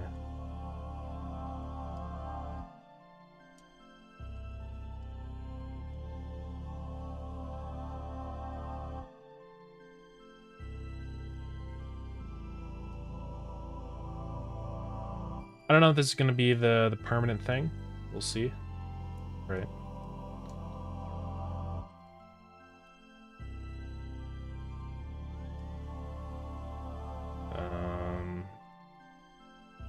Sure, this one will just be even darker. I just kind of had to experiment and see what looks good first with this planet. Let's go to RGB, so that'll be more blue. I'll be the bluest. I'll be a little more blue.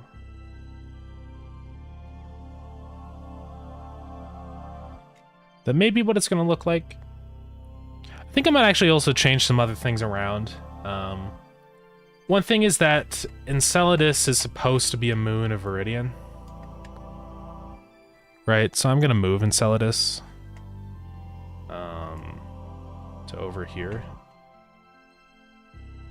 I know that's where Carnus is. We'll just move Carnus. It's okay.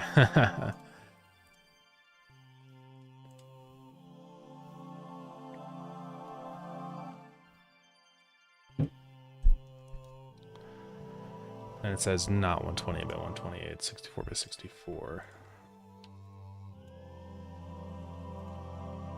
Gemtopia is a temporary name, by the way. It's not permanent. So now the TP positions. So the dungeons, let's see. We're just going to teleport us up for this one. So we're just going to go to 20,000. That should work. Region, we'll keep it 0, I guess. And then... So that should work. It should be quote-unquote accessible now. There's not going to be anything there, obviously, so it doesn't really work yet, but yeah.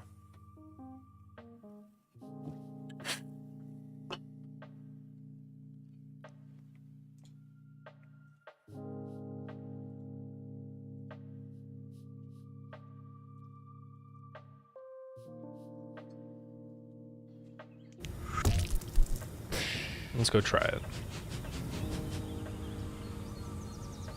So, like, I can click on it, oh, what is going on here? Oh, I probably didn't make it a part of the group. My bad. Let's go do that. This is part of the Planet Click group. I need to make that one a part of Planet Click. Okay. There we go. So if we go to Gemtopia, we're just gonna be nowhere. Right? We're just, we're nowhere. So...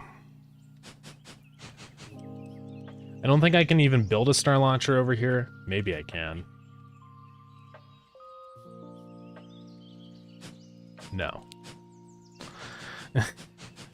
So this is what happens right now when we go to Gemtopia. We're gonna have to change all of this stuff, right? Because, well, okay, first off, we need land over here. Well, underwater land, you'll see. Which is actually kind of nice in a way. We don't have to do procedural generation over here, because there isn't anything to procedurally generate.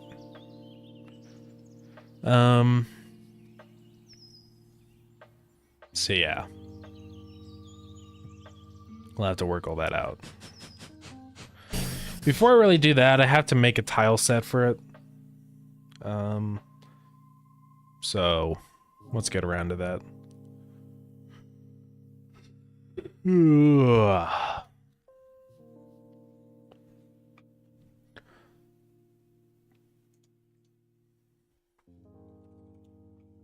So in world, we're going to have a new tile set. We're really in level. So we have tiles, and that's just for the main automation place.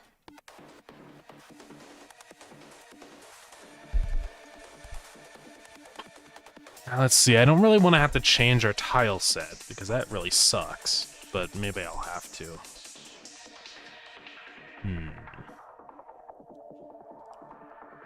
Yeah. May have to.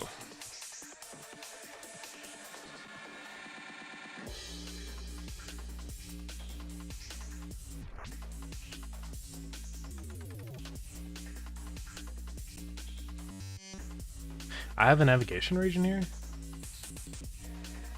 Why do I have that?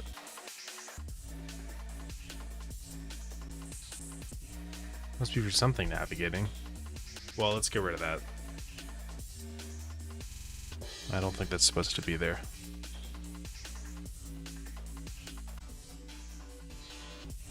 So these tiles are going to be offset to minus 20,000, which I'll probably do with code. So the world generator script, it's going to do much of the same thing here, where we generate the world, but now we have to do it differently. So let's just get started on the tile set. I mean, that's really all we can do right now. Let's see, tiles, grassy, new. So we're just gonna kind of use this as a frame of reference. I don't need all those crazy variants though, thankfully, because it's gonna be simple. So let's just jump into things. Now, I believe these tiles are 16 by 16, just making sure. Of course they are. So, the whole idea of this planet, right, is that you're underwater. So, I think the best thing to look at for kind of reference on what we want this place to look like. I want it to be kind of like a coral reef, essentially.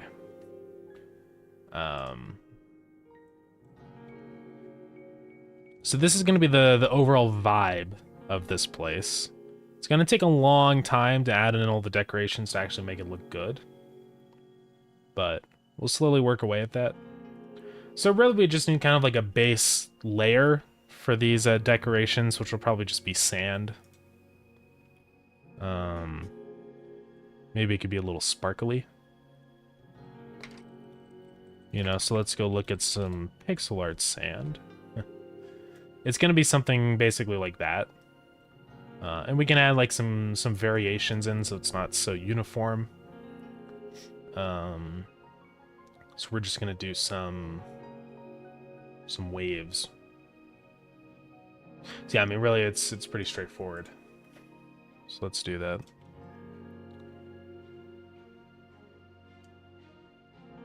Unfortunately, I don't have a really lot of good pink colors to use. I mean, I have like red and stuff, but I may have to get some different colors in here. So let's just literally start with something like that, and then we'll kind of work on the edges until it looks good.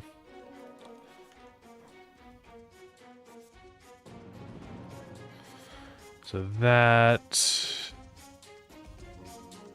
see how that looks.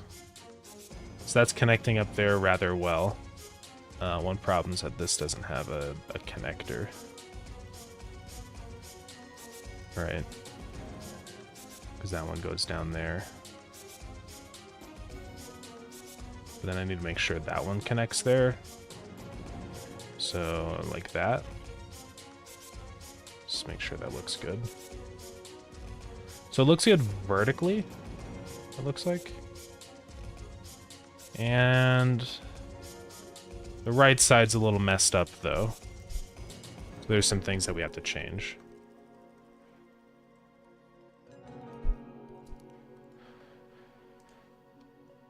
So bottom right, that needs to go up 2 pixels. And that could go down a pixel. This up here is just too... Right, this will be connecting with itself. It's just too sharp here. Let's take a look at that.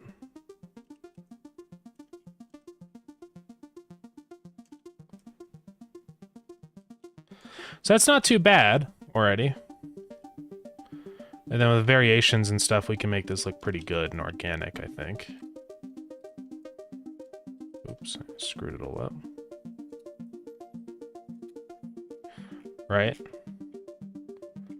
I think that looks fine. Now it's just a matter of kind of making it look good.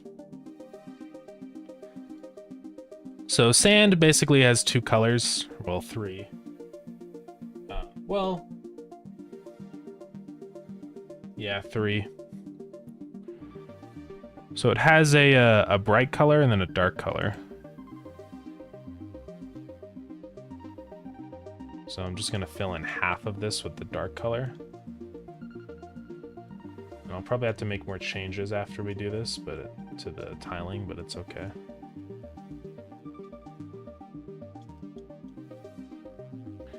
And then we already have the bright color over here. So let's just kind of fill it out more.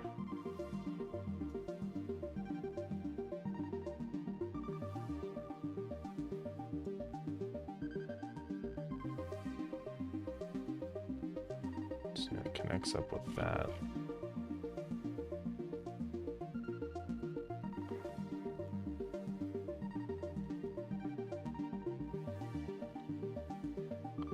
And I want this to kind of vary a bit. Like in some spots, maybe the brighter spot is like thicker or not as thick. It kind of gives this illusion of like height, right, in the sand. So I do want to work on that.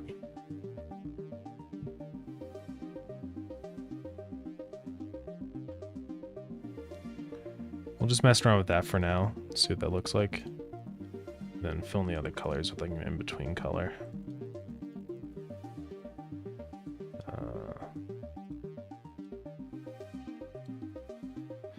It needs to be less blue.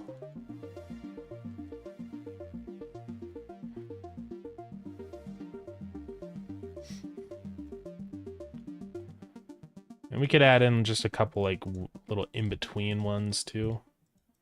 That aren't really connected to the main waves, but they just kind of add in a little bit of texture.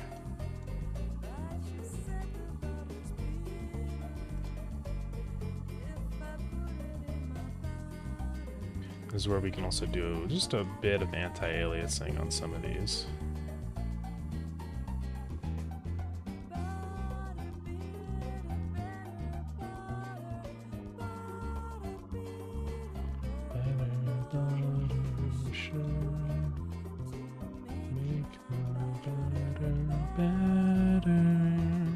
Let's try this. I'm sure the tiling's gonna be all screwed up, so we're gonna have to fix it. Oh yeah. Pretty terrible.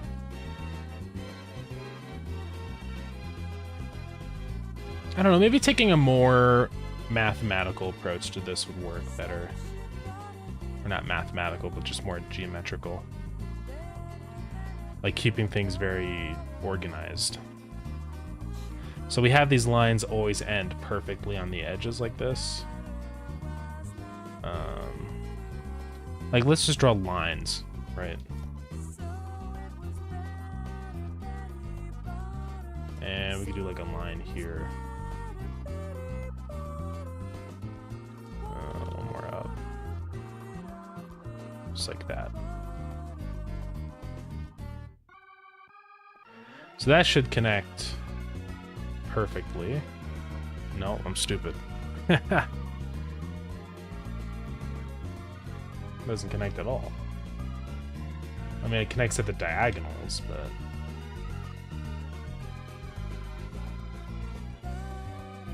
Oh, it's because it has to be in the middle at the sides, so this doesn't work, yeah. Not a big deal. We just have to move these over. Basically, if we have something over here, right, then that means it's going to have to connect to something over here. So we want these to be in the middle. Like something like that, because then we can connect it here. And that needs to go up a layer, but yeah, you get the idea.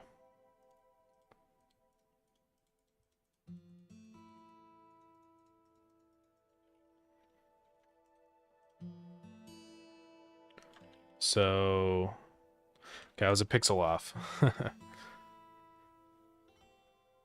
So that one needs to go down, that one needs to go up.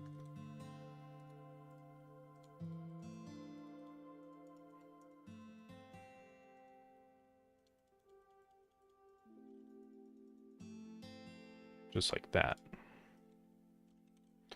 Now they connect up. Okay. So is the corner gaps too much? Oh yeah, we need 1 pixel in the corners, I forgot. Okay, now we can get down to business. I'm just going to kind of really just loosely block these in with everything first, right? Shoot, where is... Where's the edge of the tile? Right there.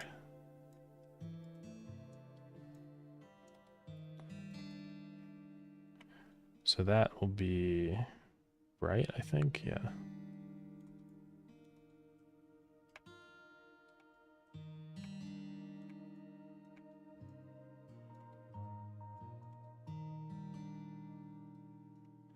And I think that'll be like that. There's definitely more things I'm gonna have to work out here. Probably like that. Let's see.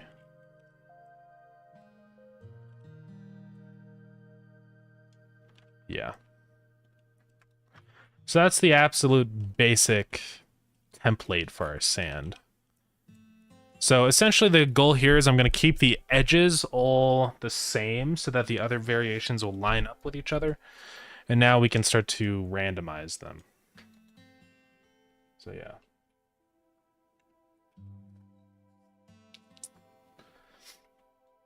Okay.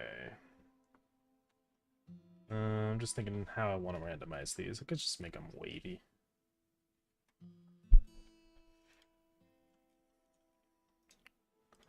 Right, so like maybe... Also, I think this color is making me angry. I need to be just a little bit brighter for now. So it's easier for me to see. Okay. So let's make this one go up and then back a little bit or something like that, right? Sand is chaotic, so we don't really have to make this look very uniform, right? Which is good.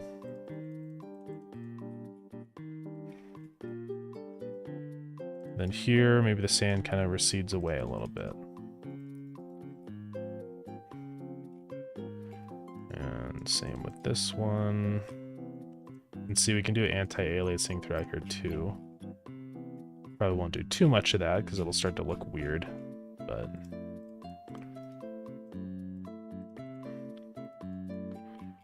Or maybe we could just add in like some...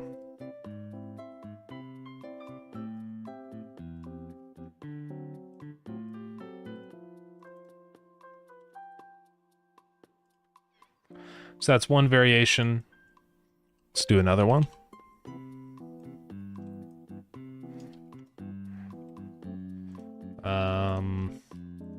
Maybe this one completely like breaks off. So it like goes this way and then down here like around town, right? Just more chaos. So that one went down, this one could like go up into here, maybe.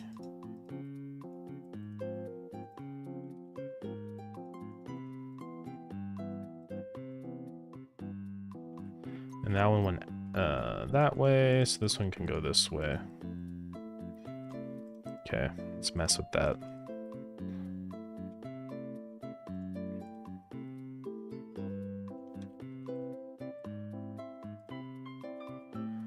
Add in a little bit of anti-aliasing around here. It looks okay.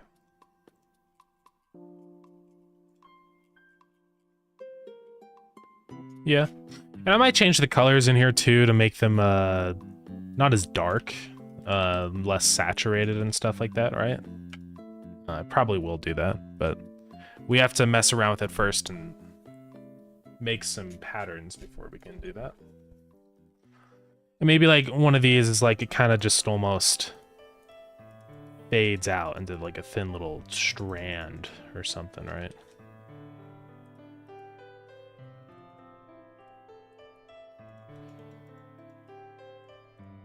Just to add some variation in here.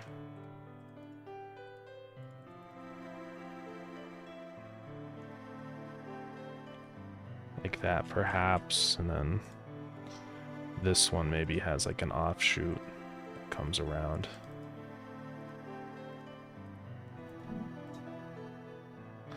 Tiny Among Us one, I could do that.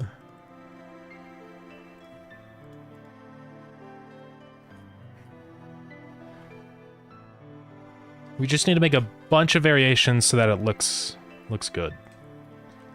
And this one would be a thin strand too.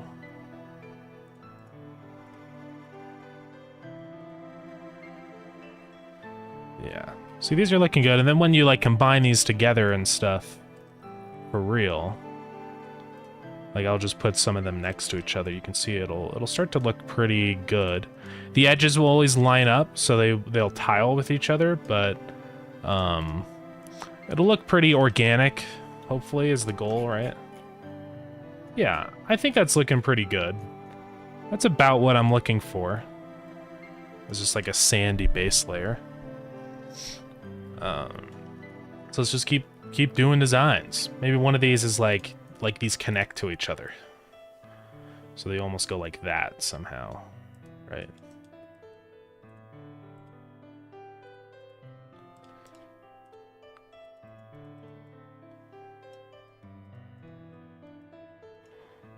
Something like that. And then there's like, right? Just more variation. Maybe this one will really bulge out here and then bulge out again.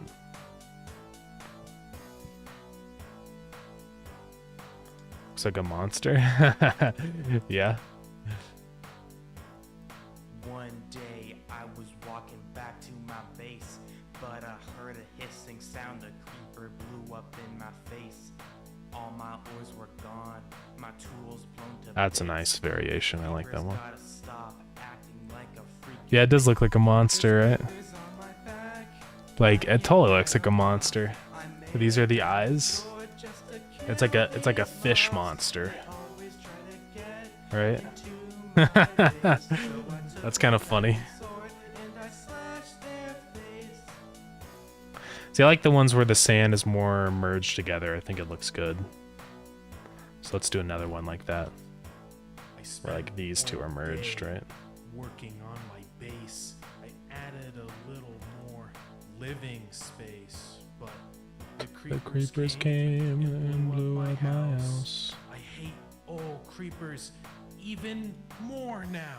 There's creepers on my back, I can't get them off. I made a diamond sword just to kill these Maybe it even connects up to this one They too. always try to get Oh into yeah. my base, so I took my diamond sword Yeah, and guys. slashed their face. Now we're cooking.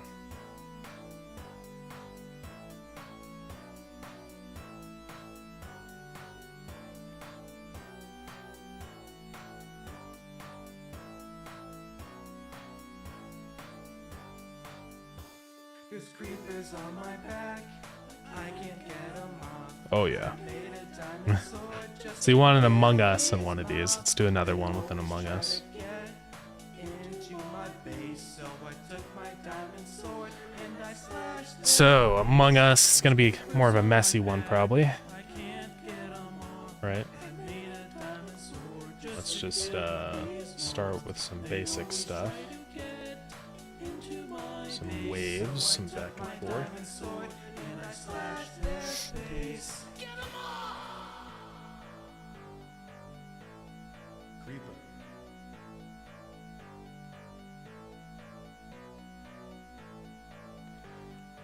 Let's see, some brighter ones.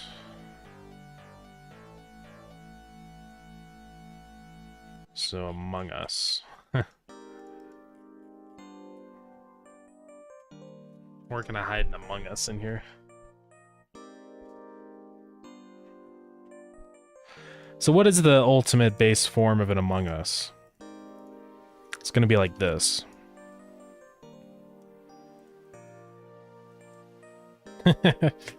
Yeah.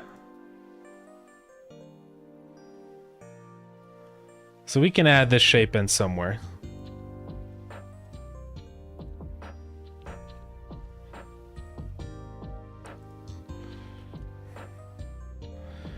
Maybe somewhere around in here. It could be rotated, yeah.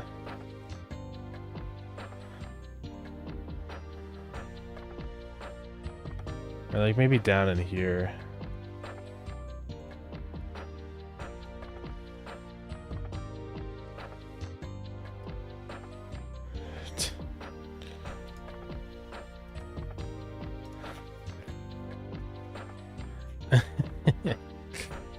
It works, but you can kind of totally see it, though, you know?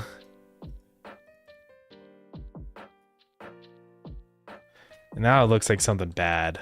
Let's undo that. It's kind of tricky to add in Among Us's Among Guy. Without making it look weird, you know?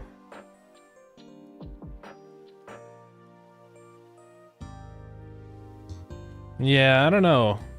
I'll think of a way to integrate it somehow, but it's gonna take some more time, I think. Alright, cool. So let's delete all this other garbage. And let's merge these together.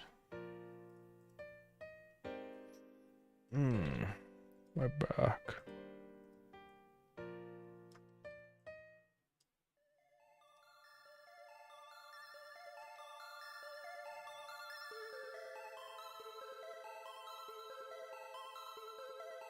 So yeah, you can start to see what the sand looks like. I think that looks pretty nice and organic with all the random tiles in there.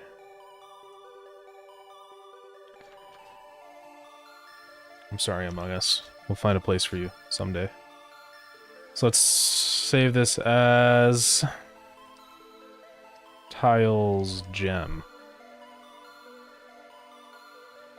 Ugh. There's gonna be like other tiles we're gonna have to do in here. We're gonna need like rocks and stuff, but we'll get there.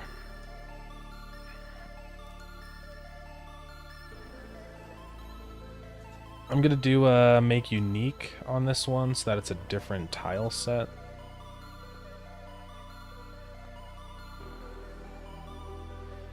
Then I'm gonna change this out for a new one.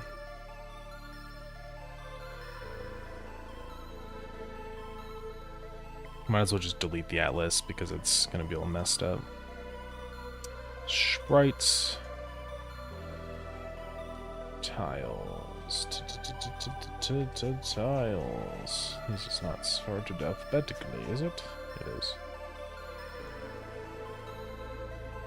Where is it going to?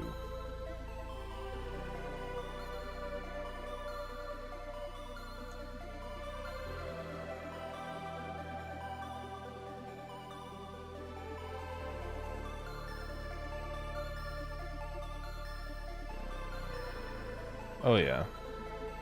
That's really nice, actually. That's kind of like really good sand. Kidding me?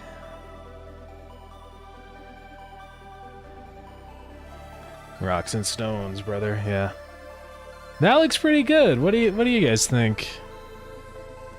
I'm happy with that, actually. Obviously, there needs to be more variations in here. Like this one is definitely like this one. There's a lot of. So I just need to add more in here so that it randomizes more. But that totally looks like sand. I know. We're gonna make it less saturated and stuff now. This is just temporary colors. So let's do that. First things first is that I want it to be like brighter. So I'm just gonna mess with the hue and saturation for a minute. So a little less saturation.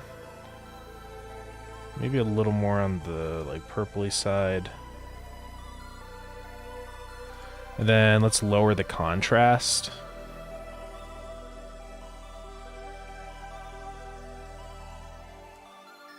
I think I'll lower the contrast manually. Sometimes it doesn't really do it very well.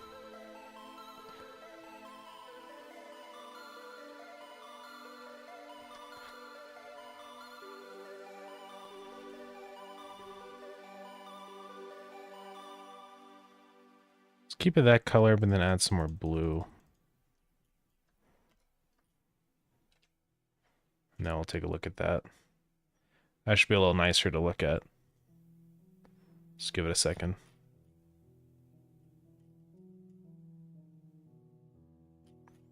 There we go. Any thoughts on how it should change? I can make it less saturated, maybe.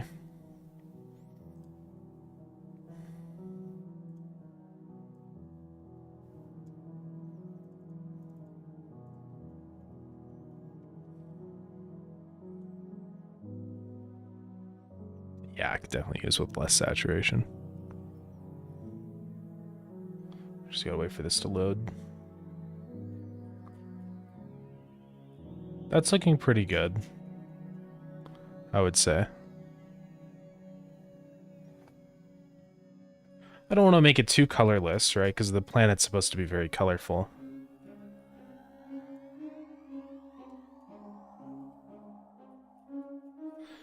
So let's go ahead and make this spawn in then at... Let's do it in our world generator script.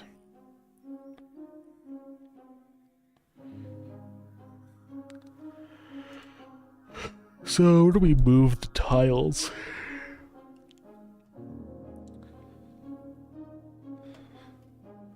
Tiles deposition. Tiles is a node 2D.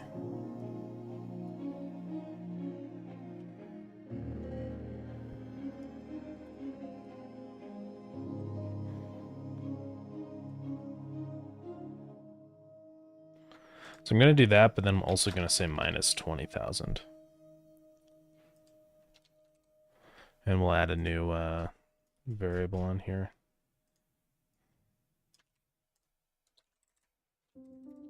Tiles gem.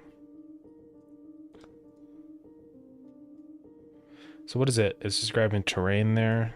Let's go ahead and do that.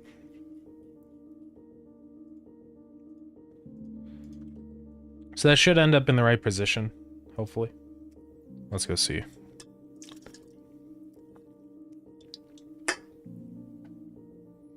I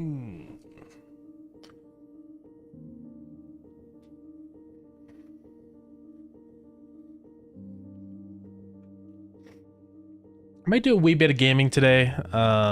Maybe for the last hour of the stream, by the way. Just as a heads up. I have like a list of games I want to play. I want to play Terra Attack again.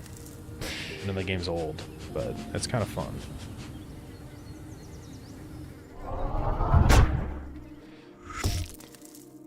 Looks like the tiles didn't make it. So I wonder where they are. I don't see them.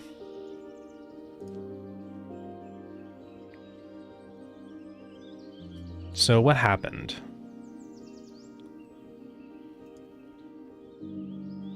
So I said tiles gemmed up position.y.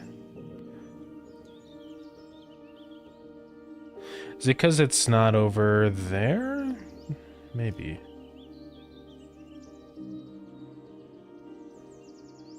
Could be what it is, yeah.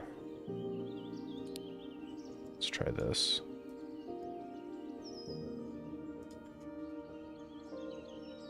Just gonna spawn in a bunch of tiles like that. It's a whole lot of sand. Oh god. Okay. There it is.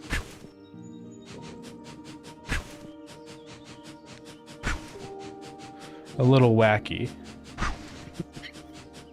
But we'll work it out.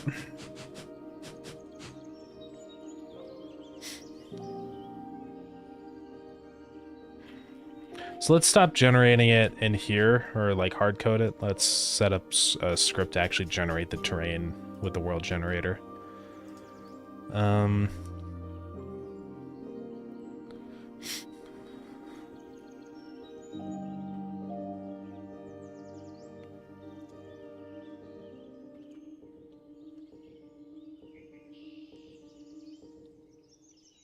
So that's for Iron Range map size, which is going to be the same size for the gem one. So I can literally just say in here,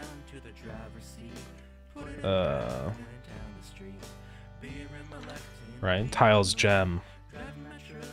Well, it's terrain. What is terrain? Terrain is a tile map layer? Hold on, let's check on this.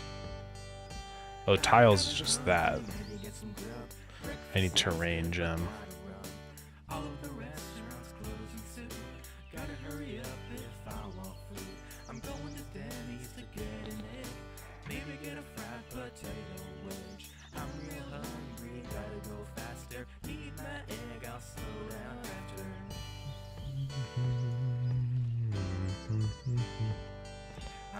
So terrain gem dot set cell, do this thing.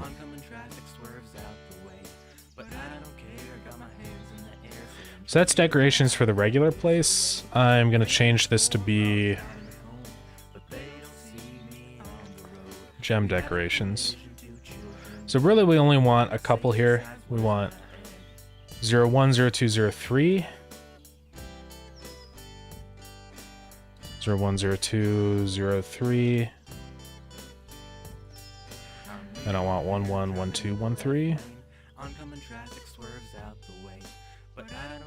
And then I want just 2, 1.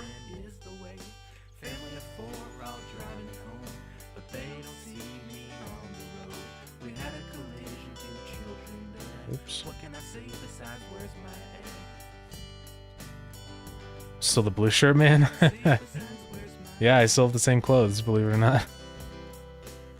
Yeah, welcome in, Connor. How's it going? Tiles gem, not declared. Oh, hold on. Oh, that's why I have the two things different. Makes sense.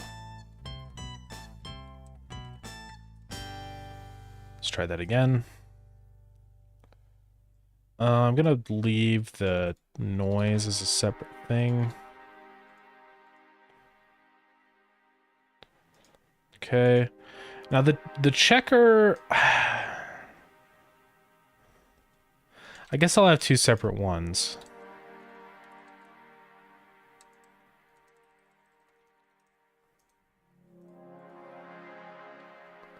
So we need terrain gem.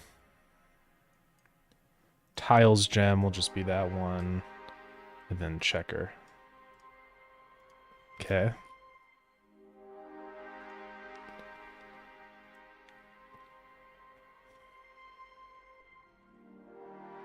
And with this stuff in here, we'll just do sort of the same thing here.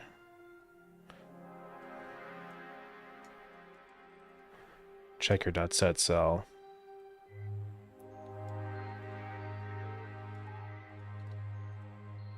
Then checker gem.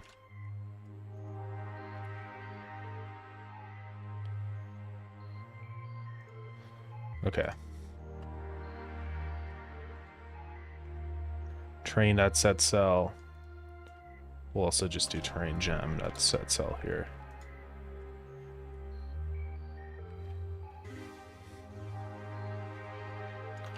And this is the same with the checkers and all that business. I don't actually have to do that check though for the other place because it's always going to be terrain because you're underwater. So, oh yeah. Let's try this out. Oh.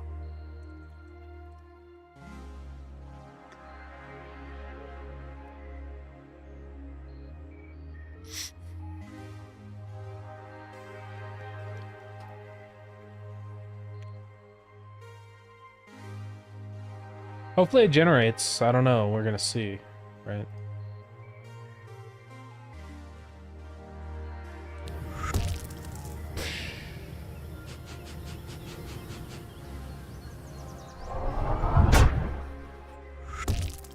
Did not generate.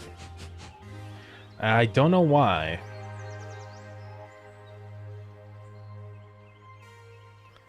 Let's go look at the remote view and see where our tile set actually ended up. So under level, we have the two different ones. We have tiles gem, which is at, yeah, 18,000. That should work. Then tiles is at... Oh, I'm not setting the, It's probably what it is.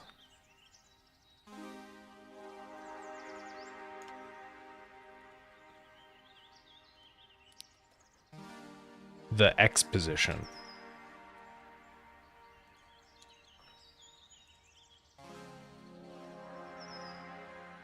Let's try that now. Just load our save again. What's the export? I have an idea what it is from like what I've done in Lua. I guess it's just import /clone something. Basically all it does is just it lets you drag a node path onto it. It's pretty straightforward. Still not working. Still not generating. You in Dungeon Mod? Yeah. I'll have to figure that out. So why is it not generating? Oh no.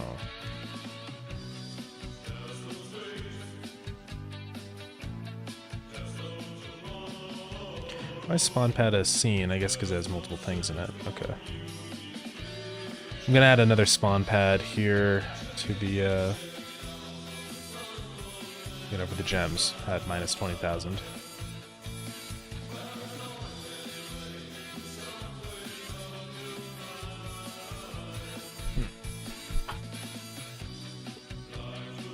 It should work. All right.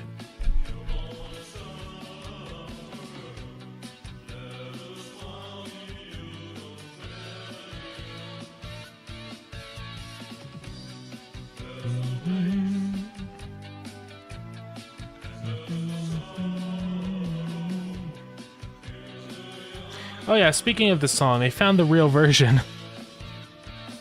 It's been found. The mysterious song is been located. No, I can't believe it. So we're gonna have to update it.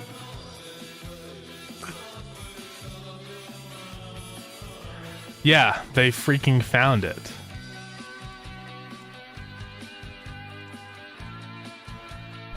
Which is insane. Yeah. Subways of your mind. I know. So this is it.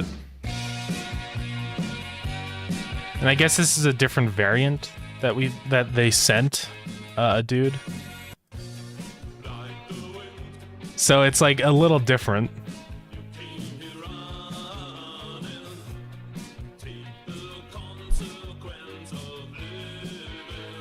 And apparently the band is getting back together to re-record the song.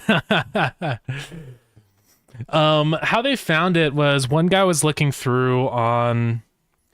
what was it? There's a whole Reddit post about it. I think this is it. Yeah, this is only like 5 days ago. Yeah, they're reading a newspaper article in the Nordwest Zeitung archive. So there's an article about a band called Fex from Kiel. They won a talent contest. And then he got in touch with like the member Fret, I guess. So it's pretty cool. And he emailed him and he figured out that it is actually the song. So yeah. It's pretty crazy that they found it.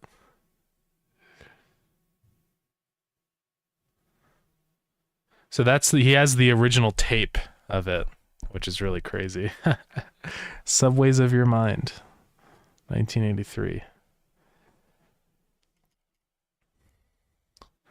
I know, yeah. It's pretty insane that we found it.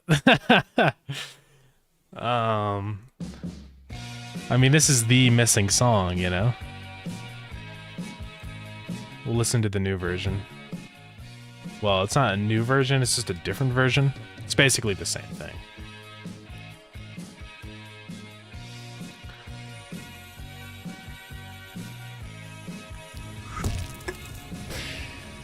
Yeah, I think it's an older version, actually. Yeah. Why does this not generate tiles? It should. Is it generating tiles? I just can't see it. I see something. Do you guys see that?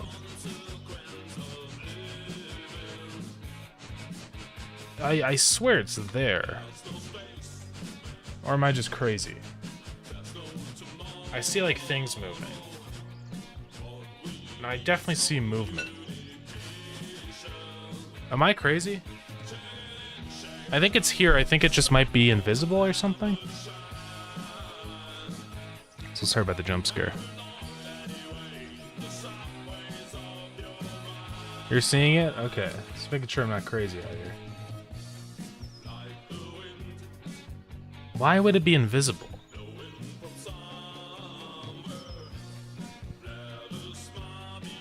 I mean, it should be in the right position, just looking at where it is in the world. Right, so here's the tiles gem. So that's at minus 1024, yeah, like 18,000. And the terrain, we can see what's in here. Water and land.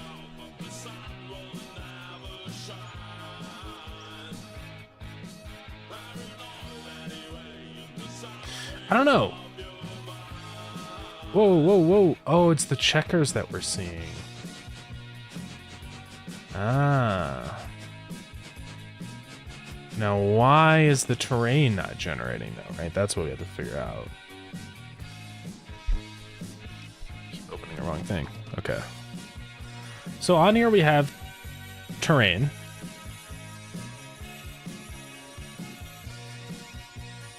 Right? This has the tile set. This has the tiles gem right here.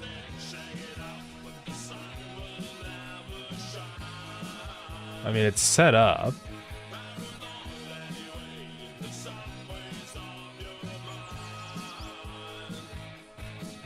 I don't know why I can't paint with it. It's a little weird.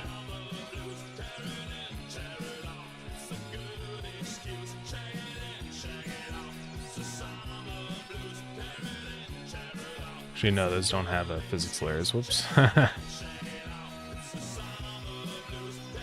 Shoot. I wish there was a key to delete a physics shape that you painted. Maybe there is, and I just don't know.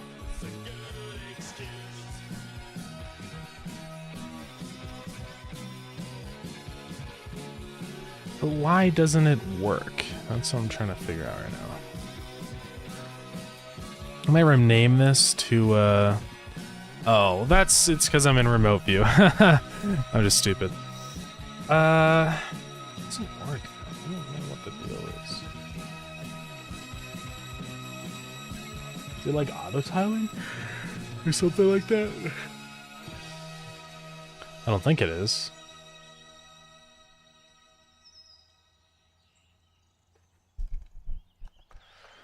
Tiles gem. Just making sure I don't reference anything else. I don't reference terrain gem. So I do terrain gem dot set cell. Is it because of this layer that I'm on? It's on 1. Right, what is that? The terrain set? Maybe that's our issue. I'm gonna set that to 0 on these. Check it in, check it out. Sun will never shine. Let's try this again. You got a 220 point essay which is due next week. Oh man. Just get working on that. I'm so glad I don't have to do essays anymore. Oh boy. Whoa. So it's kind of generating it, it looks like. It's missing a bunch of tiles for some reason. Which I don't know why. Oh, it's because we start with 1. I'm just stupid. 0, 1, 2. 0, 1, 2. 2, 0. Let's load it once more.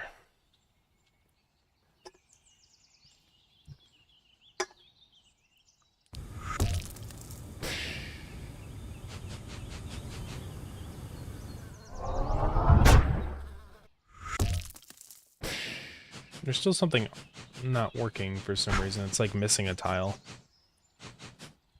And also for some reason it just keeps doing it on here. Set cell. Gem decorations.pick random. So let me just make sure this checks out. 0, 0. Oh, I had to restart the game because I changed the data structure. Forgot about that. Okay, anyways, let's not this one, let's play a different one. It's a little sad that it got found in a way. I don't know how to explain it, but it's like it getting found is like, whoa, I had your bug. I don't know what that is. It getting found is kind of like, to me, the death of like lost songs. I don't know. I always liked having this one song as like the figurehead, the mascot of the community, you know? And now it's just, I don't know. But it's okay. It's still insane that they found it, though.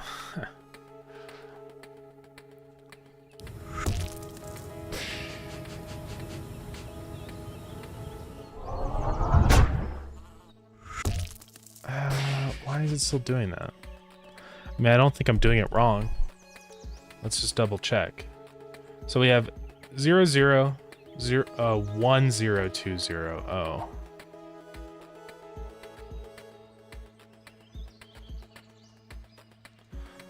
And then we have 0, 1. Oh, right, it's Y values. I don't know what I'm doing.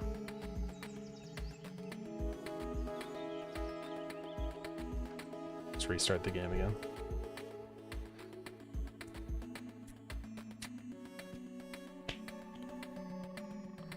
Yeah, the tiles generated a face, or at least it's half a face, yeah. Actually, it's gonna generate the same... It's generating the same noise map as my regular save, which is indeed a face. So... Because it's using the same generation info, or the same noise map. I'll show you. See, look at the face up here in the minimap. Yeah.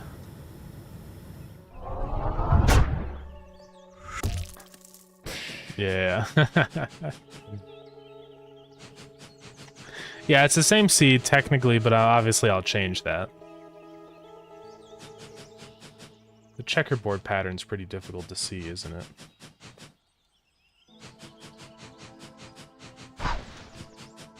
Well, I can still get past the border if I roll. Really interesting.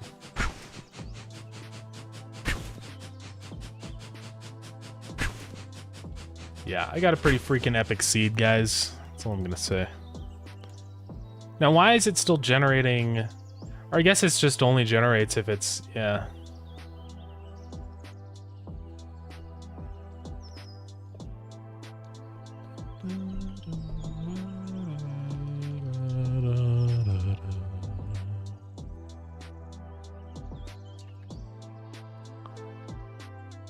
It's too good to be random. It is random. We need seed finders for Starground. Yeah. Analyze all the stuff. Imagine using the default seed. Is this the default seed? Well, the default seed gets randomized.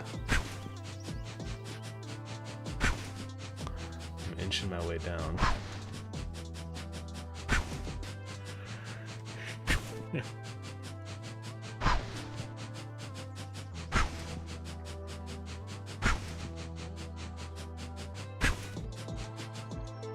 Okay. It should generate a full map now without the gaps. 'Cause there shouldn't be any gaps here, right? We're already underwater, so there's no oceans.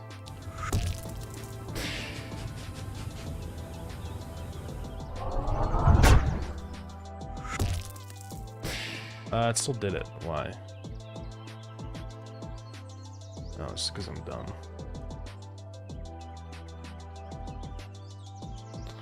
Yeah, it's gonna be underwater.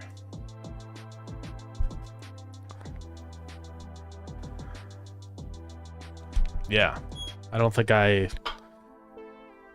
highlighted that point very well, but it's all underwater.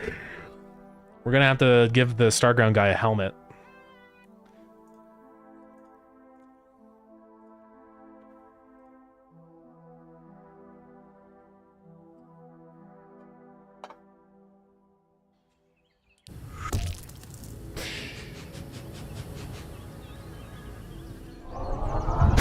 Okay. There we go. Bunch of sand. I'm seeing a pattern. It's because it's still generating the checkers. Yeah. I was like, that's odd. I don't know if I'll have the checker patterns here in these zones, just because it's just kind of weird. If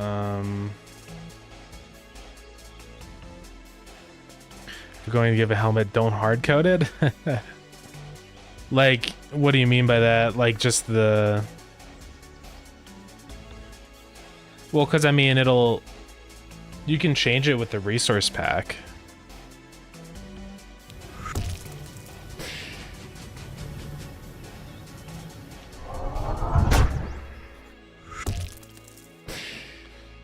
Do you mean, like, when he has the helmet and stuff like that? Or... Because I kind of have to.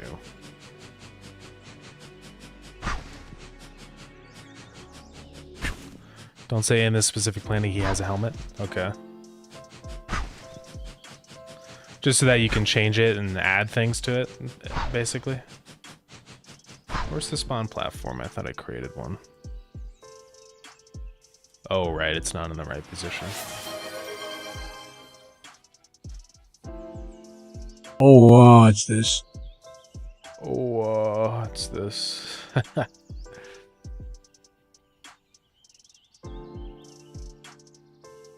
I must move the spawn platform, don't I? Maybe I don't. Well, then how does it get in the right position? Oh, just because it's at 0, 0. So it doesn't matter. But with this one, I'm going to have to change that. I'm going to have to move it.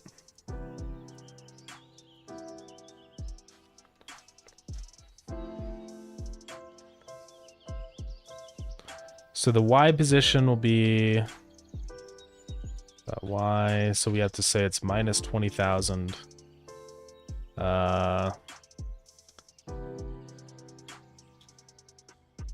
Plus this, I believe.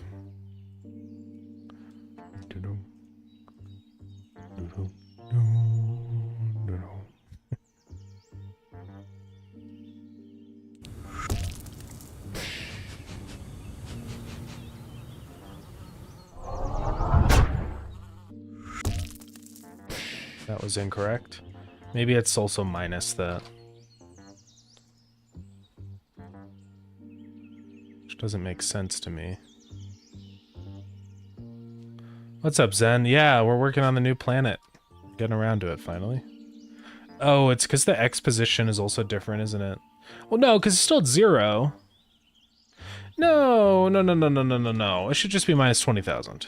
Yeah. Let's try this.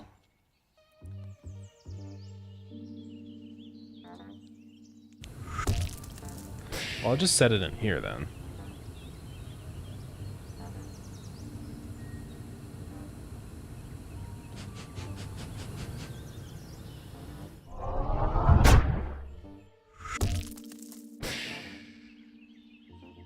Probably gonna have to restart the game or something.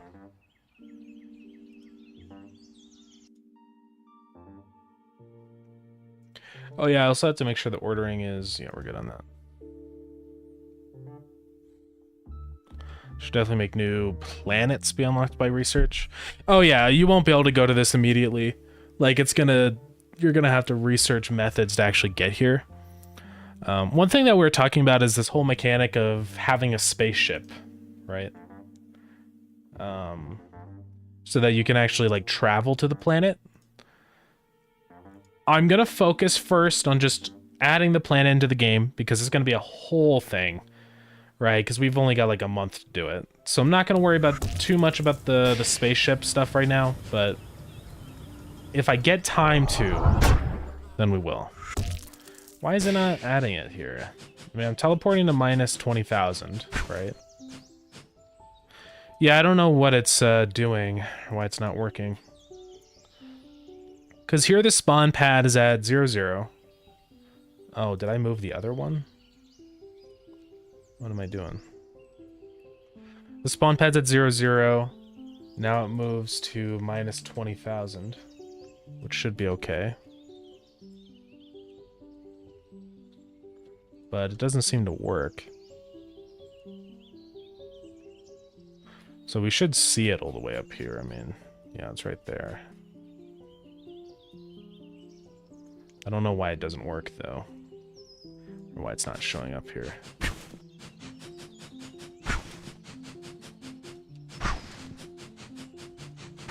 It's been since version 7 came out. I last played Starground. Oh, yeah.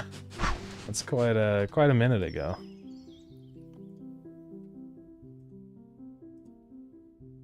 Let's relaunch the scene. Maybe it's because I'm preloading it or something.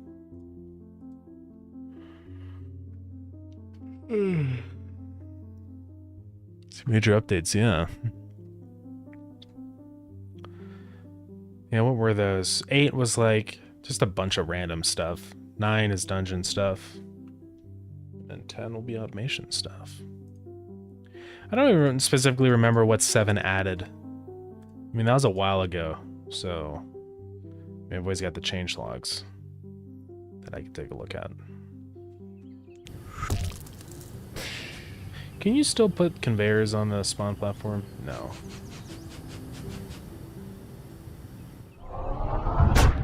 Dungeon update 2, maybe. It's still not here. I don't know why it doesn't show up. Right, that's pretty weird. I mean, I know it's here. World and level and spawn pad 2. It's at minus 20,000. Where's the player at? Let's just confirm that. So the player is at... Oh, Lord.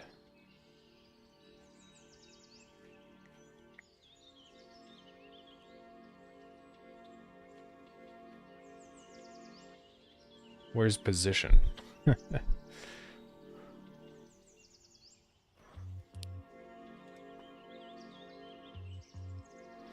Yeah, we're at 20,000. Right? So it should be here. I mean, it says that it's here. Right? Shows that it's here. Is it just the depth or something? I wonder what it is.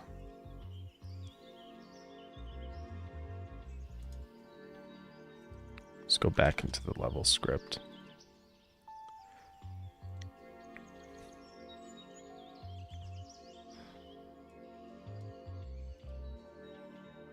Minus 30, that should also be minus 30. Okay. So then why is it wrong? Right? I'm just trying to figure that out right now. Why is it invisible? I don't think it is, because the tiles are set to, It's very weird.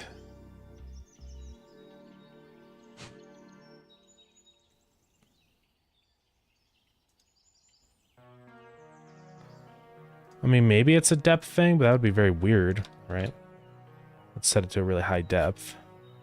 It's not depth. What's going on? Is it just invisible? No. I'm a little confused on why it's not here. Because we're in the right position. I mean, I checked all that stuff, and it's right here, spawn pad. But it's just not here. Somehow.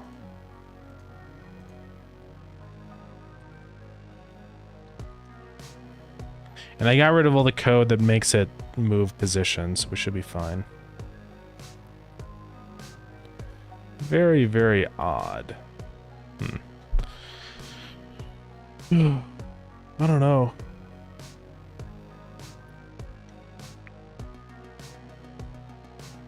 Cool tiles. Yeah, I did all these sand tiles. I think look pretty good. We'll probably do more variations, but they're fine for now.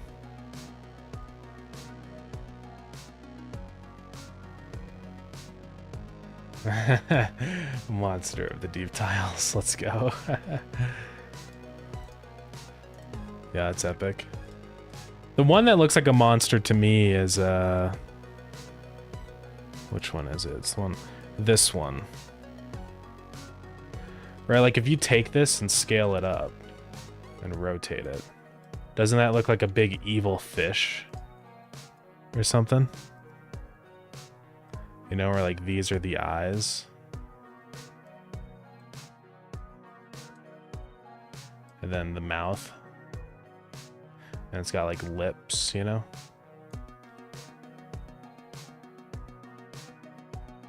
This is what this one looks like to me.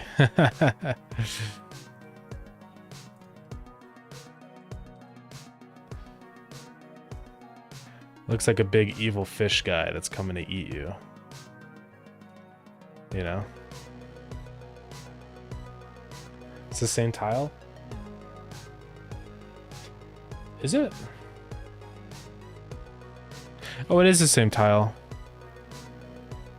Yeah. It's just a different part of it, though. Okay.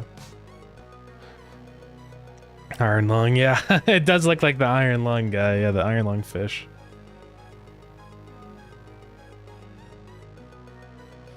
Yeah, it's like the Rorschach test or whatever you call them.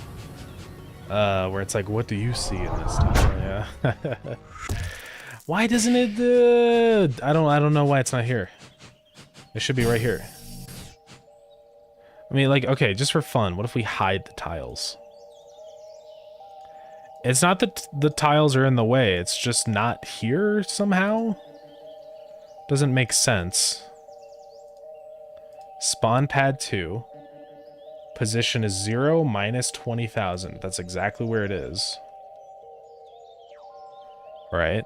And that's where the player is. You can see my position. Oh my god. I'm at 20,000? I'm at positive 20,000?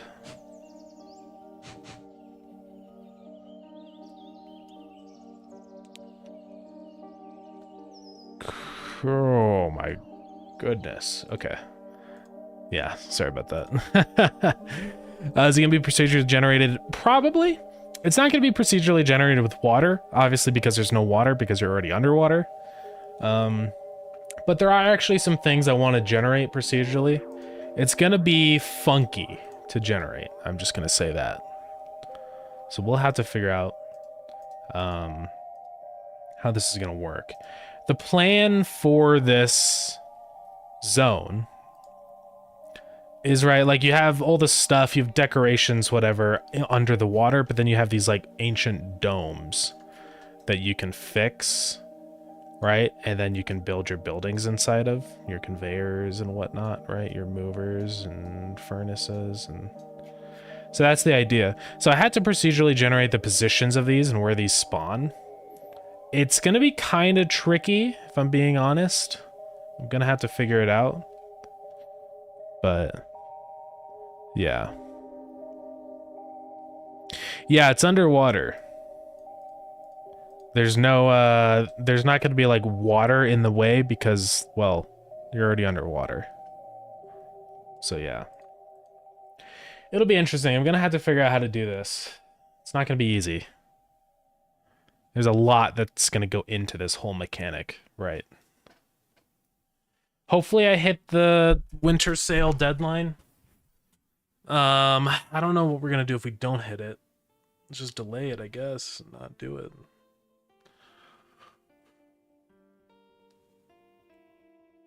Yeah, there's gonna be basically abandoned structures throughout. That's the plan.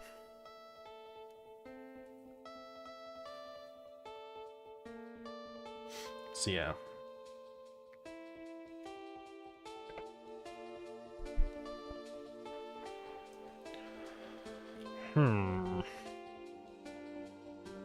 We do need to get a underwater filter over all this stuff.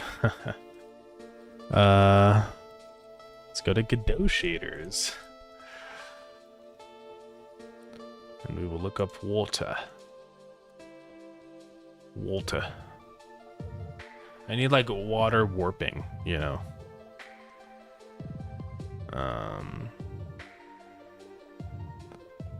Just like a water effect that we apply on top of the screen, basically. Yeah, this is what we need. 2D water distortion effect. Water. Yeah. Water.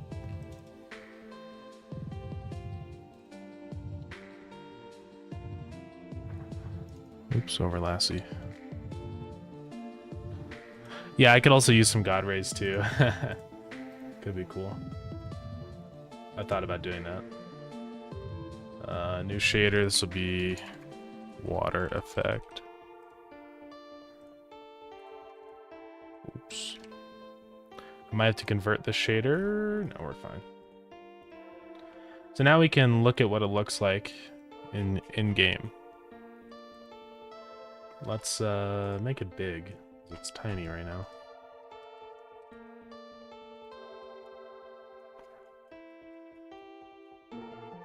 Should be here in the corner.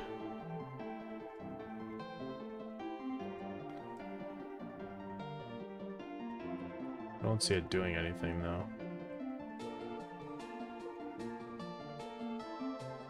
Oh, we probably have to add a refraction map. New noise texture. Fast noise light. I don't see it. I've used this before and it has worked, but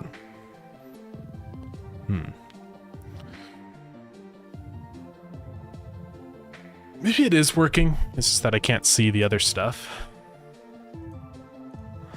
Actually, yeah, why can't I see the water? Oh wait, it's because I'm God, I'm so stupid.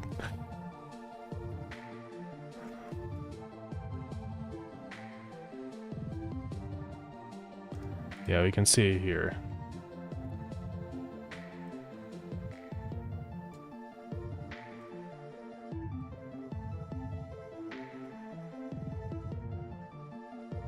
Doesn't seem to be working, but I don't know. Maybe it has to do with the depth.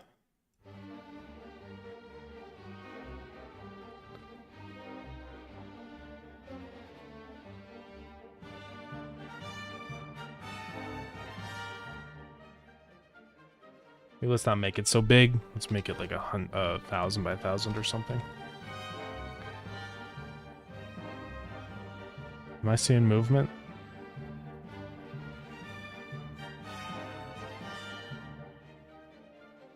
No.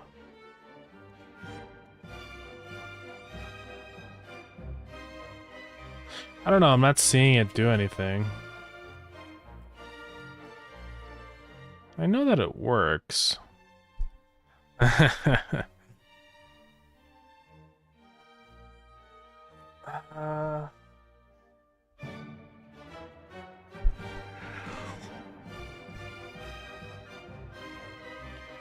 Fraction map. It's fast noise light. Let's make it seamless.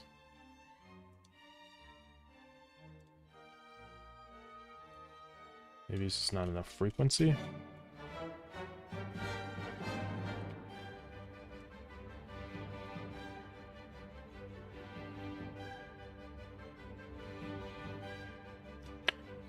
I don't know. Maybe there's something I'm doing wrong.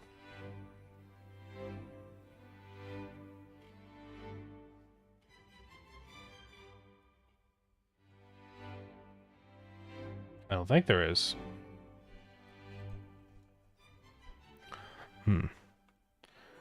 Yeah, refraction stretch is 1, which I mean I think is normal. That's just like how wide you want the refraction to be, but I don't think that changes anything. We'll just keep everything on the default values. Maybe I'll even redo our noise. So just use a default simplex noise. Now the depth is set high. I mean, maybe the depth is too high. I mean, it wouldn't make any sense, but... Well, it's not that. I don't think it's the strength. I mean, when I up that all the way, it doesn't do anything. So, like, where it is in the scene tree... No.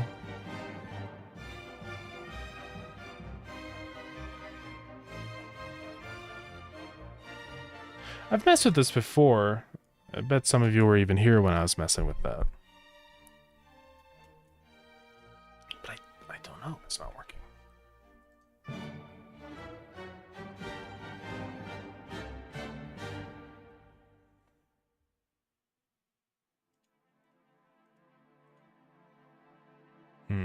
Well, what's wrong with it?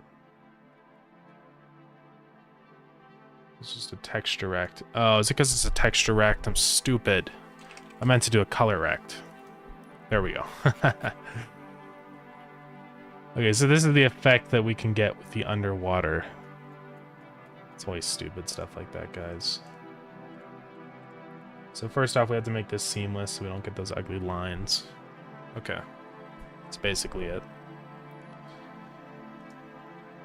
And I'm just going to add this onto the player, honestly. Just underneath all the stuff.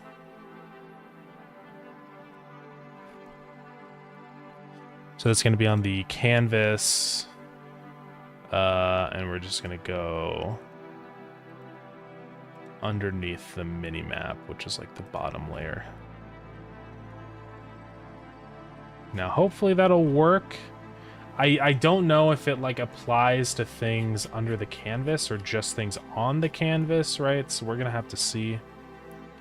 I don't really like it applying on the canvas like that though. Here, I do this somewhere else.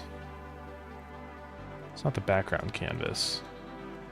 I could add it in the flash canvas. It still does it to the UI. Let's load up the game and see what's going on here. If it's gonna affect the UI, that's not gonna work.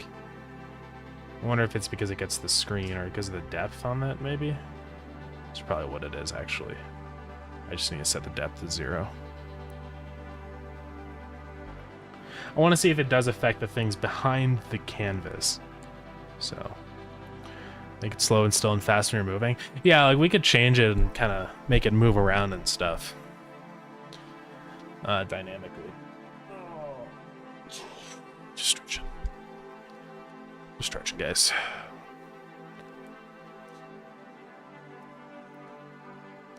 Maximum. Yeah, well, we'll see. I don't want it to be too intense. I just want it to kind of, you know, be there so you're like, oh yeah, I'm underwater, but I don't want it to stay there forever.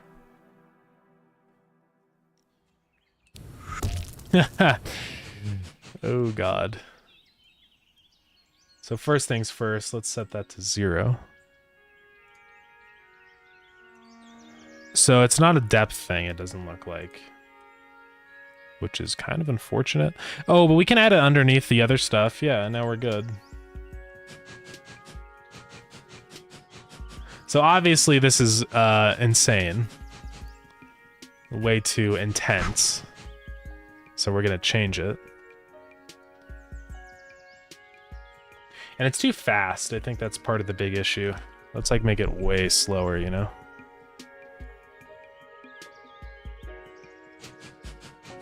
It does...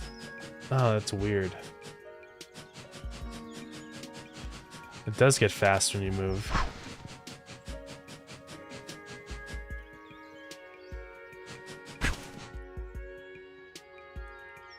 So I guess it's not necessarily a speed, it's like it's because of how it changes when you move, which is weird.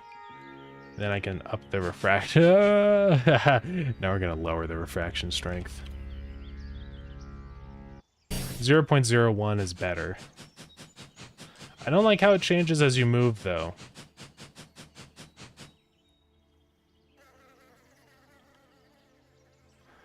It's funny because, like, the stuff you're replacing and stuff, it's affected. You know? Oh, that UI for the mover's affected. Weird stuff, man.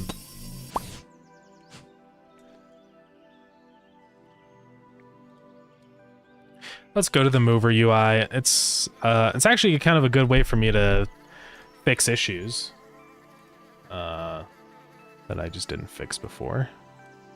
See, this needs to be set to 0 like that. Make sure everything else is normal on the ordering. Yeah, we're good. And then also we're gonna add our trusty little UI blur. Let's see, we want to blur everything behind. Yeah, there we go. Same with the Tesla coil. See, it's a good way to find issues like this. I think this is like power. Yeah. Anything that's warbling shouldn't be.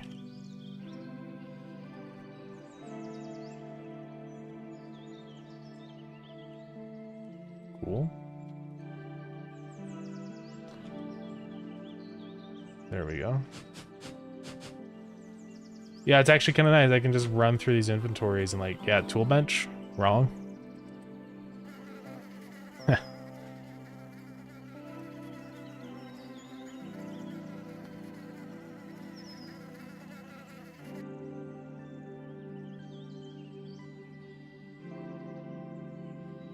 That seems to cause a couple little weird issues. So this middle thing, whatever is going on with that.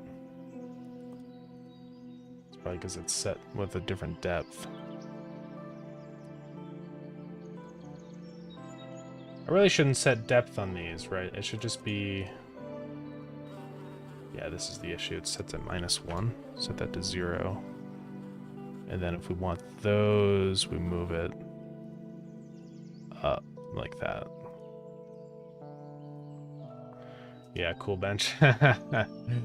Still says it in the UI. Which is to the calculation of the satisfaction percentage. Like, in what way do you mean?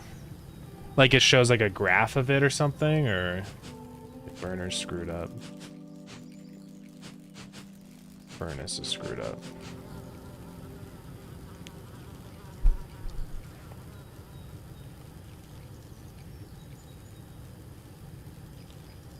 Consume is hash generating. I mean, I could add that info, right? Because I have those values of, I mean, here, we'll make sure I understand what you want. Let me fix some of these UIs really quick. Overall battery percentage. Yeah, I mean, I do agree on that. That would be nice.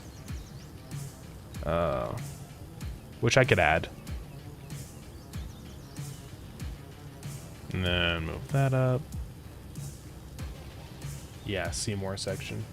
See more. Yeah.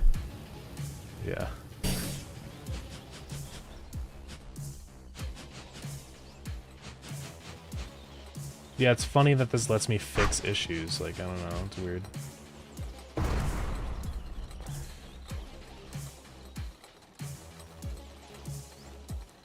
Just get more nerdy type. Yeah, I totally agree.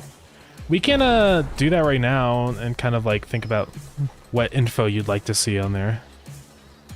Because I have all the info. I mean, right? It's just I have to display it. So.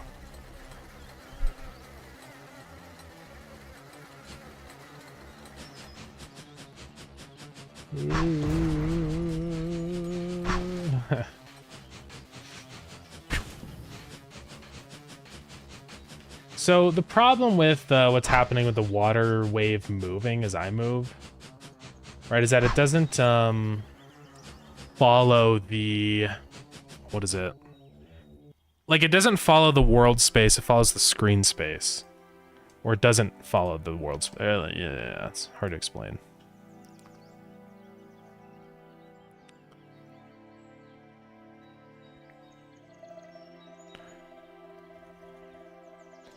Okay, but yeah, let's go take a look at the power menu and see what we can do. So what we have here right now is it shows the amount being generated and the amount being consumed, right? And then the satisfaction with a progress bar. So would you also like to see like the battery percentage and stuff like that? Because I could show that in here pretty easy. Okay.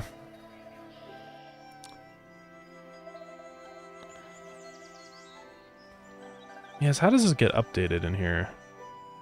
Now that I'm thinking about it. No, it must do it here, yeah.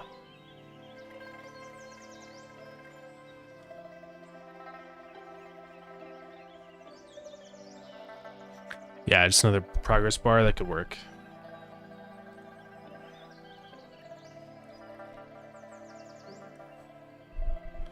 Oh yeah, no, I mean, that's totally fair. If you right-click on batteries, it does show you the charge of a battery. I mean, just as a heads up. But obviously, it would be way better to have it inside of the unified power menu. See, it shows the power level.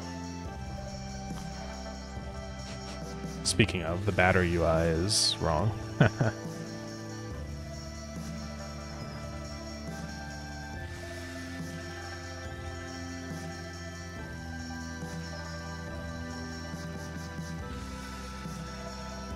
Okay.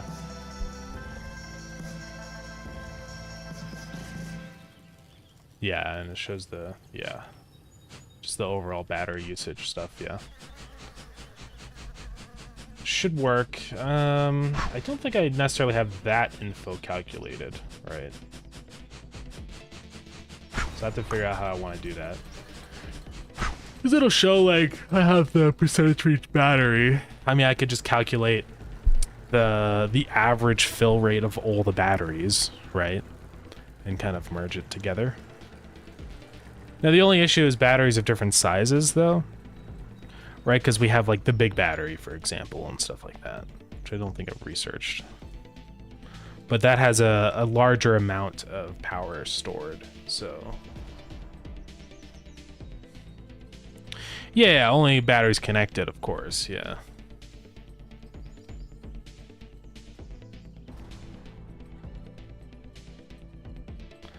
Because I think batteries do their charge calculations individually.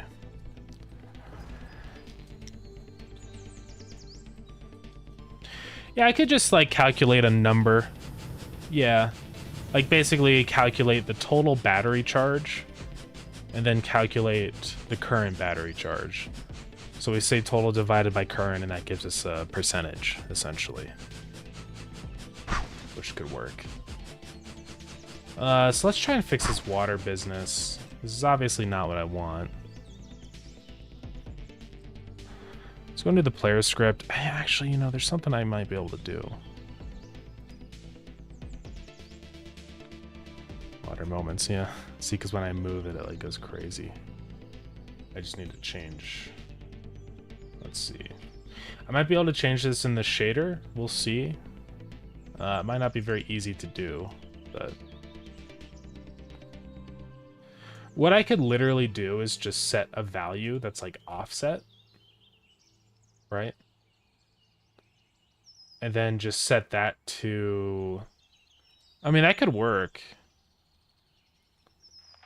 I mean, what is this? Global position? Is that why it's so screwed up? Probably. I'm going to comment that out.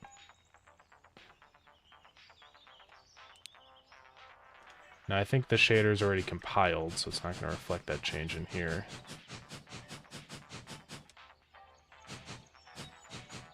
Maybe its global position is not being calculated right.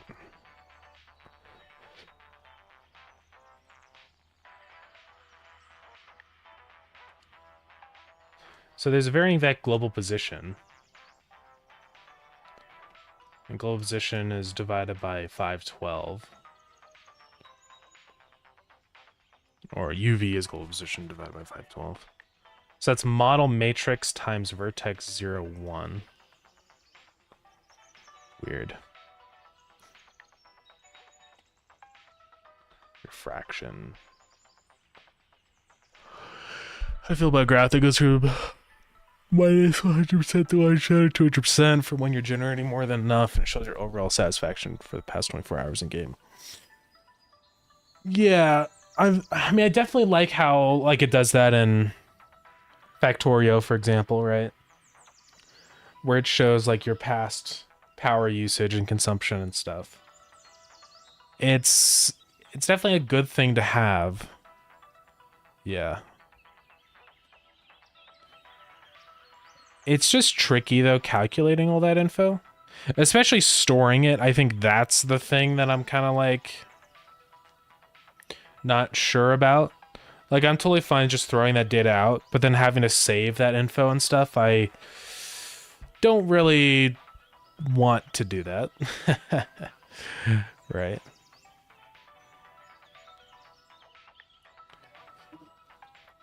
I mean, I know how I could do it, right? But it's just, I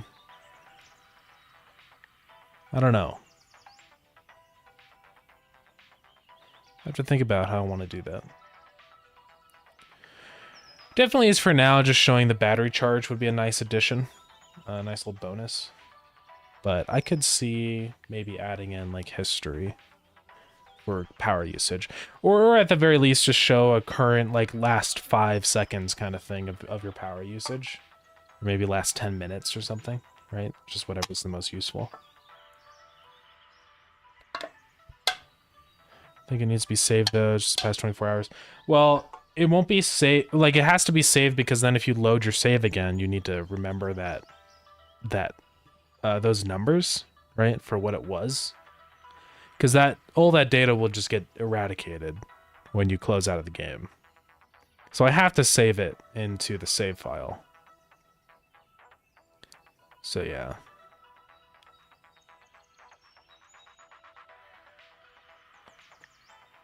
It's just a lot of data to save though, especially if I'm tracking stuff like every second.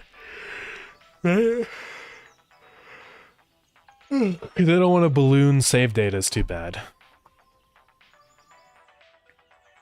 I just don't want to end up with like a million values in there, and then it's... I mean, of course, numbers are tiny, but, you know, you get the idea. So I'm going to open my window.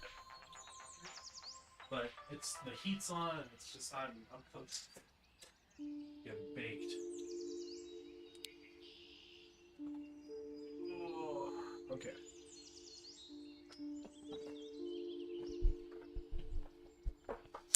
I mean, we could just do, like, save value temporarily when in-game, or, like, just save the last 10 values, right? That kind of thing. 24 hours of data is a long time, and I would just worry about the size of an array like that. Because say we're tracking the values every 1 second, for example. That'd be an enormous number of values. Oh, you're just saying 24 hours in game. Okay. So the past, like just the day, yeah. That changes things a lot. Yeah. I get what you mean now. Okay. Yeah, I'll definitely look at it for this update because, you know, this is the automation update. I want to make automation as good as possible, so that would be a nice addition. So just like show power history past 10 minutes or whatever. Yeah, we can for sure do that. Okay, yeah, that makes a little bit more sense, I would say.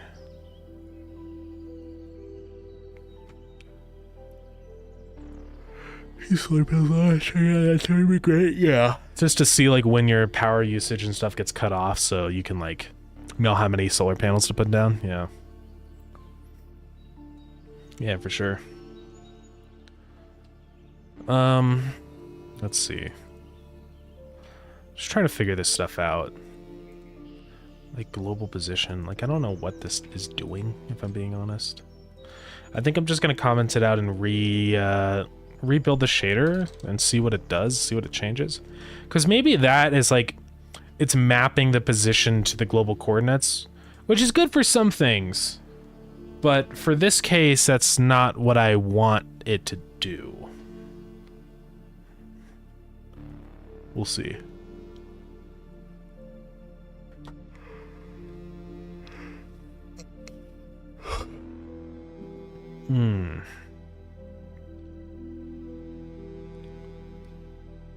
Shader probably won't even compile now. Well, no, it's working in the editor, so we're fine.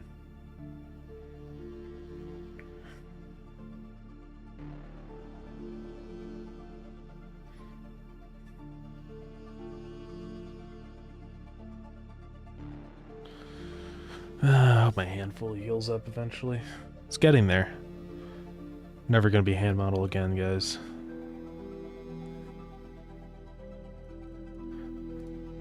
Nah, it should be okay.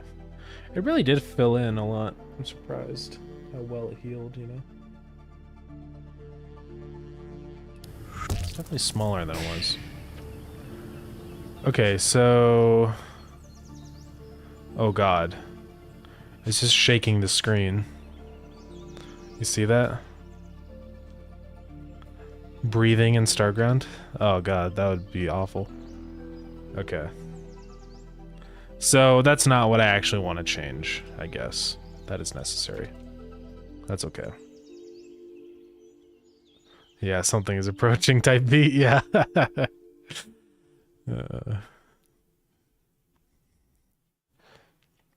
I can always just overlay a big massive water shader over the world, and that'll fix my issues. I think it should be okay, it being that big. We'll see. Right, but we just paste the water overlay in and make it like a part of the tiles. And just set the ordering to something really high, like 1,000. And then, that should work. Set the size big. Just set it to something that will like never be an issue.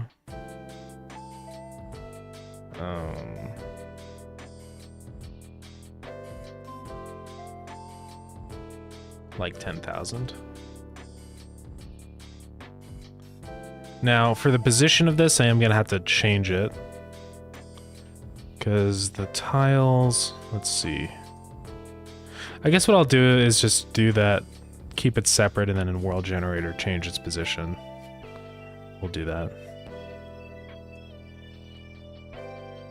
So I'll just say water overlay dot position is let's say it's gonna be vector 2 half of its size, so minus 10,000, and then minus 20,000, minus 30,000.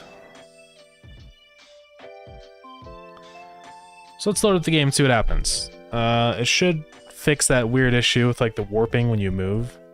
So hopefully. I wonder how I'm gonna do a graph in Godot, right? I've been thinking about that with like the power stuff. I think I'll probably just use a line 2D that like changes its points and it like sets them back and stuff. It'll be kind of weird. I'm gonna have to experiment. But we'll try.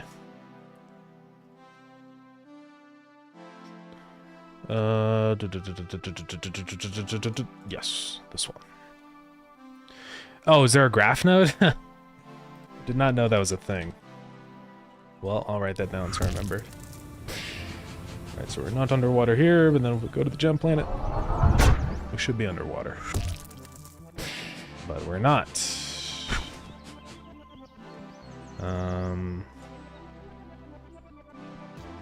I'm stupid, I'm stupid, I'm stupid.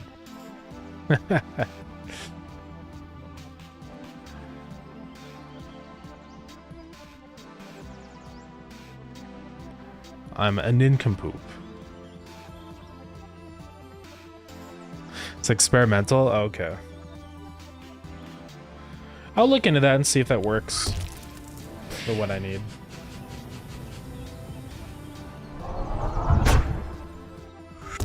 Yes.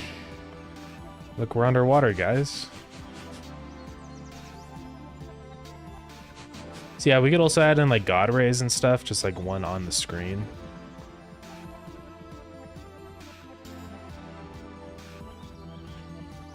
Cool. Oops, searching for help. Didn't know that was a thing you could do. So this is what it looks like during the daytime. We can modify the like coloring of this, right, of the liquid here, and shader parameters. And we can also modify just the shape of the noise too, if we like want to be bigger or something. But I think the default's actually kind of nice. Here, let's just do this. We can analyze our changes. We'll do it live. So if we up the alpha, it should make it more... doesn't seem to actually change things, though, for some reason. Oh, I just have to click out of it. So as you can see, when we up the alpha, it's like more... like denser water or whatever. So I don't want that to be too high, but maybe just a touch higher than it is now. It's like 30. And I want the water to be more purple than just blue, I think. So something like that could probably work.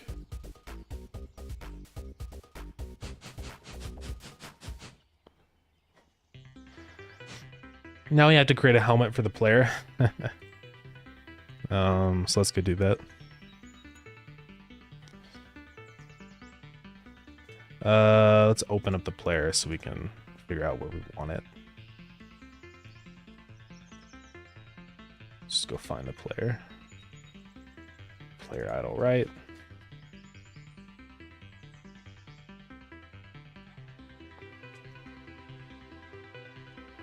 Let's just draw it on here.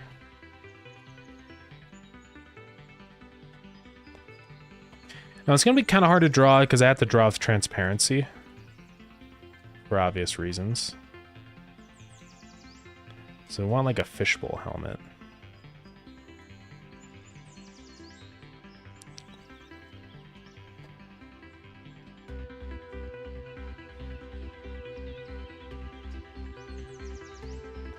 Something kind of like that.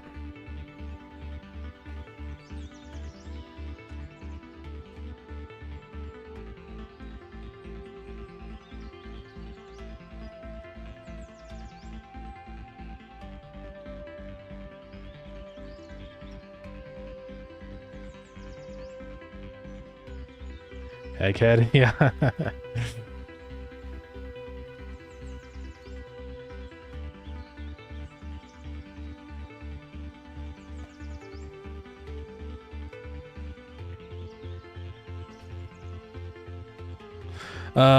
Let's see.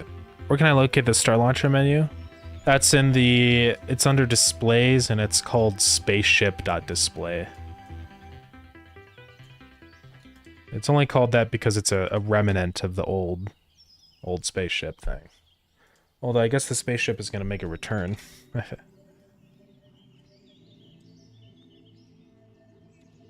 So something kind of like this is what I'm thinking for the helmet. Just so that he can breathe. I don't know if he breathes air or not. I don't know.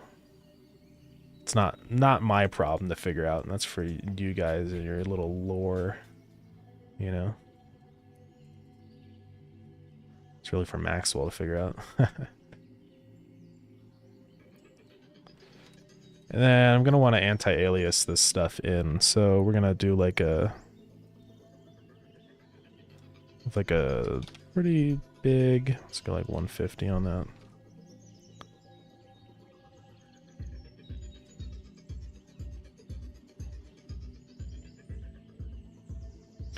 It's so hard to draw anti-aliasing like this, but I think it looks okay.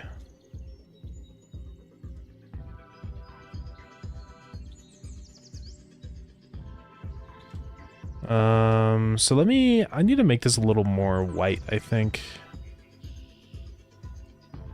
Then let's delete these.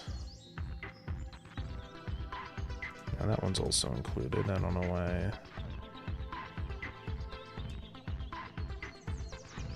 Okay, delete all those. Oops, delete all those. And then draw them in. Okay, I think that looks okay. Shoot, I just missed that message on YouTube. I hate how the chat is right now on my thing on OBS. I gotta go into the stream on YouTube. Give me one moment, viewer. I want to read what you said, but I have to go check. There you go. Reading the captions of making an underwater facility bounty main devlog 1. Oh, yeah. Epic. Yeah, it's the old game where we're working on. Maybe in a way, this is the rebirth of our underwater kick. But yeah.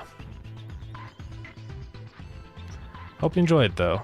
I don't know if I'm gonna keep working on that game ever. Probably not, but... Okay, so we're just gonna make this 16 by 16. I'll make it a little... Well, no, it can be bigger. People can make it bigger if they want. Yeah. Just call it helmet.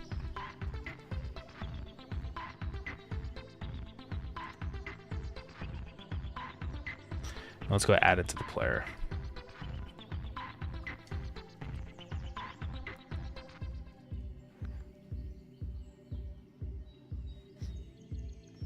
No, this is not Karnas. This is a different planet. I don't know when we'll get to Karnas. I'm still debating that. We'll see.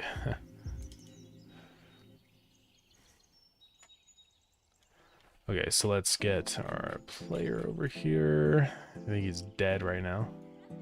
Why does he have a disconnect, power disconnect icon? I mean, that seems wrong. Wish I could figure out what it was.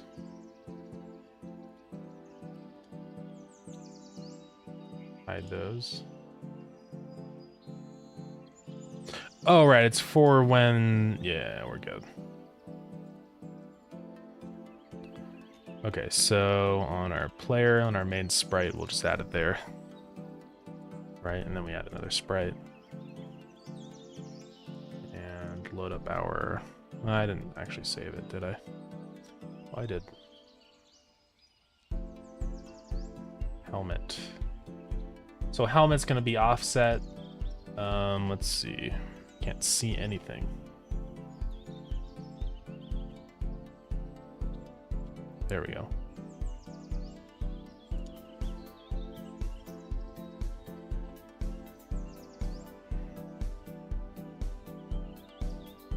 Now where I actually want it, I don't know. So I actually want it a pixel to the right, it looks like. So I'm actually going to resize this to 24 by 24, and then offset the pixel one over. Come on, update, update, why don't you? Go, update! Oh my god. There we go. And then how many pixels is above his black outline? There's 2. So we'll go minus 12. Like that. Drinks the juice. No. Don't drink the ocean. Was it poison? What, the ocean? Or the juice in his helmet? No, this is just air. We're good.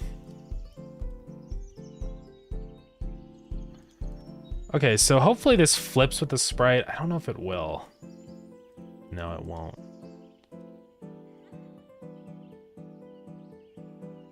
See, so when the player flips like that, I have to make the helmet flip. Let's see. Where is it? Offset, flip H. There we go. It's not a big deal. I can just add a quick little script to it and just say, make your helmet the same as the player flip.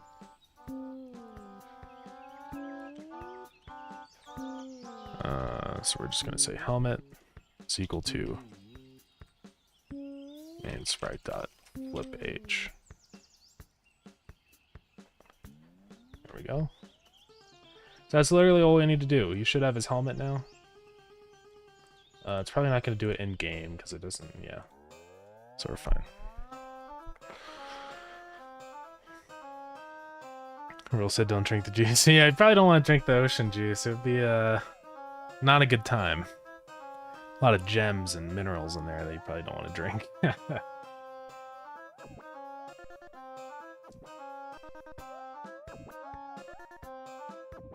We are at the... Oh man, we're already at 3 hours, 30 minutes.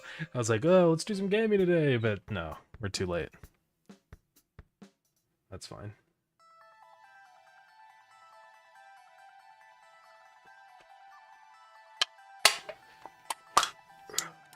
Crushing my root beer. Goodbye, root beer. No more root beer. Starground load. Okay. So it's just gonna be visible all the time, I think, even in the not on the other planet right now. Now there's gonna be some quirks we're gonna have to figure out, which is unfortunate. See, like we're fine here, but then when we roll and stuff, like the helmet is like different. It's a little weird. Right? The helmet won't like follow our roll. So I have to figure that out. Now, I could just make the helmet go invisible for a second, but I don't like the... I don't know. Right, it's kind of difficult. Same with when the player dies also, although they won't die with the helmet on probably. But it's gonna be funny. Also, I don't think I like the anti-aliasing stuff I did. Just doesn't fit. With the player, at least.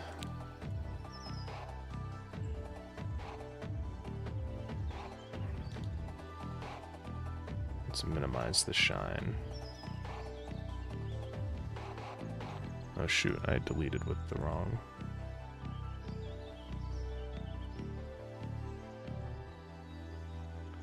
Bop, bop, bop, bop, bop, bop. Yeah, I mean, I could just make it kind of go a little transparent. No, no, no, no, no, no. I just did it to the wrong thing. I almost overrode the tiles. That would have been bad.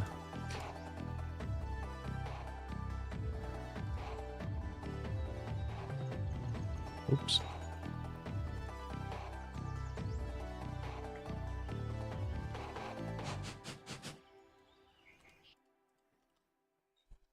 Yeah, I don't know. It's tricky, right? Because it'll look really weird if the helmet just kind of disappears. You have a question? Yeah, what's up? Do I like cats? Cats are fine. I mean, I'm a dog person, but cats are cool. I got no gripes with cats. I probably wouldn't personally get a cat, but, you know, teach their own. Oh, I'm safe, yeah. Is there a way to make the shader on the viewbox actually be on the margin? Because the shader seems to be based on the camera screen. So you're talking about with the water effect?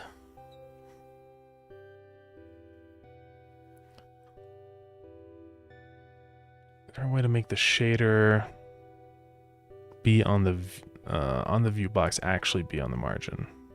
So which one? You're talking about the water shader, right? I presume.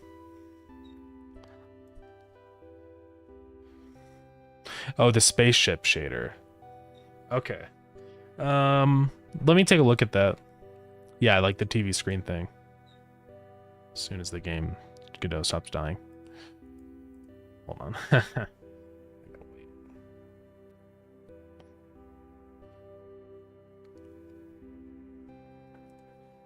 Yeah, Godot's still dying. It's okay. Let's just go make sure this looks okay.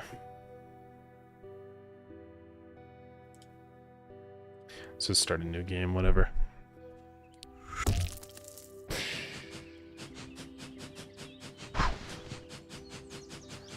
I mean, it rolls pretty fast, so a lot of times you don't even notice it. But yeah, it's a little weird. Unless I had to like track around the player, but that's a whole deal. Great, now it's dying. Okay. Let's go take a look at the spaceship.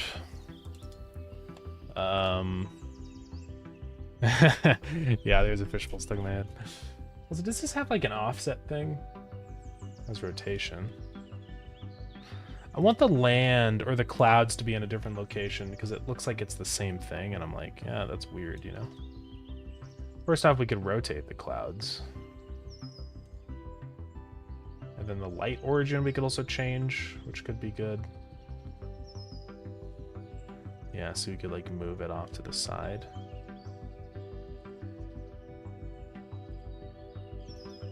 .39.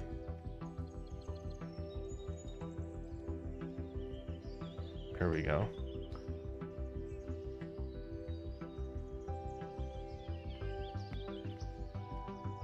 Yeah, it's very cool how this shader works. It's kind of magic to me. I'm gonna be honest. Cloud curve. Oh yeah. It's interesting too. And there's stretch.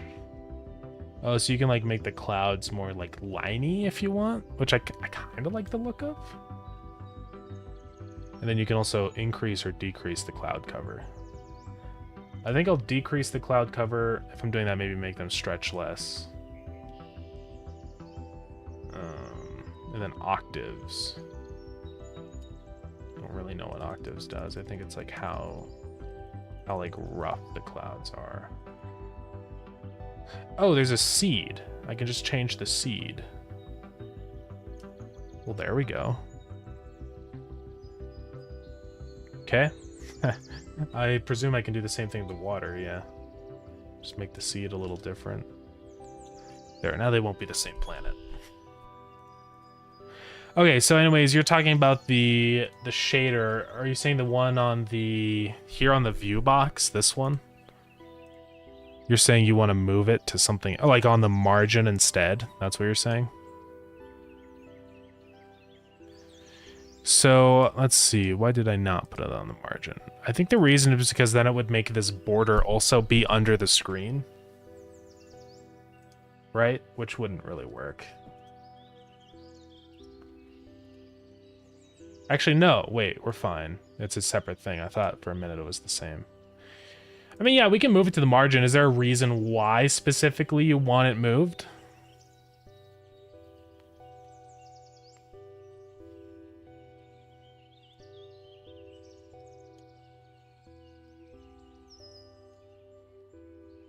To enhance the shader? Well, let's go ahead and do it. I wish I could copy this, you know.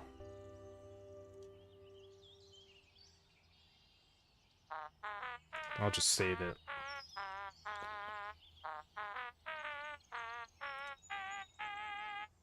It already exists.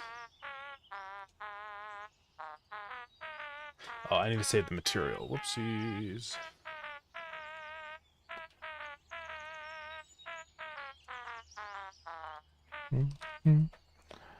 So you want it moved over here, which we can totally do. And then just remove it from here. Although this doesn't seem to have... uh-oh.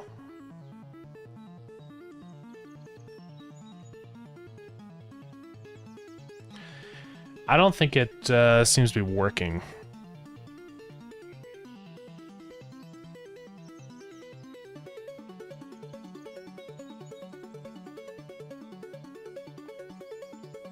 I think it's because the shader has to be something that has... yeah, let's just change it back. The shader has to be something that has like a... it's overlaying on top of the screen kind of thing, right? So it just doesn't really work on the margin because the margin is technically invisible. I don't think it's a layering thing. I think it's just because the margin doesn't have like a texture, right? The margin is just an invisible node. And I think that's the reason why I put it on this view box node that's a color rect, because otherwise it wouldn't be applied. So yeah, you're saying like the... Hey, Odd Oculus, thank you so much for the raid. Welcome in, let me give you a shout out. There you go. How's it going? Welcome to the stream. What were you up to today on your stream? Give you a follow.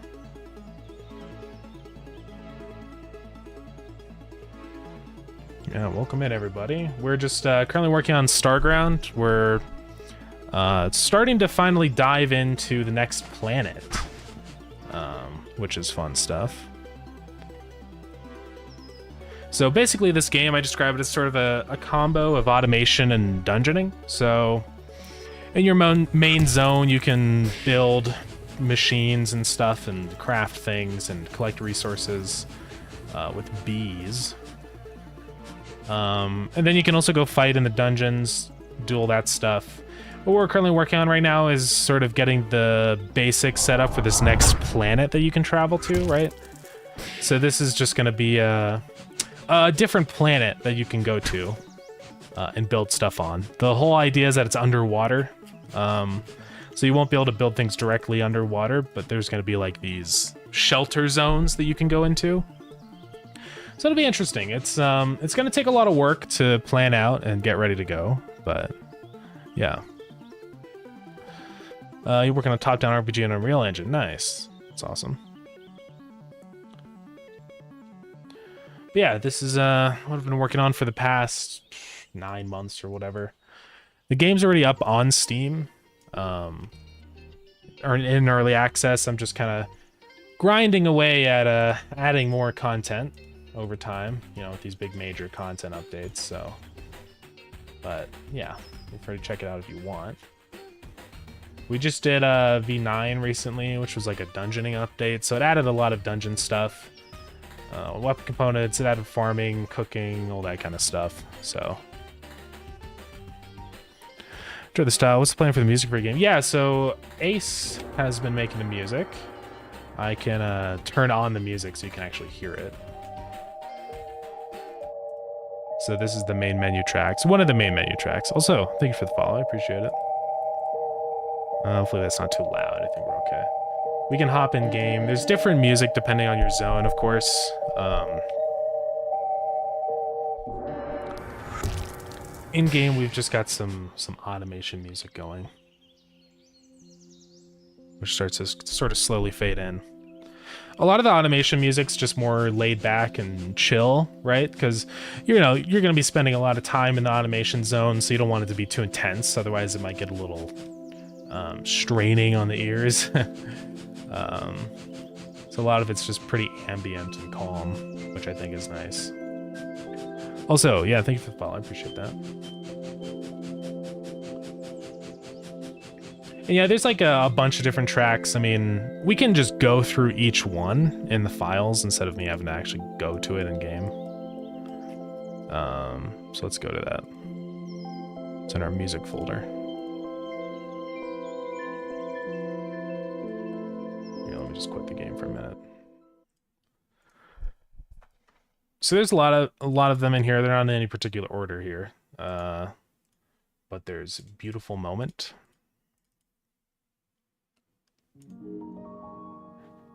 This, I think, is...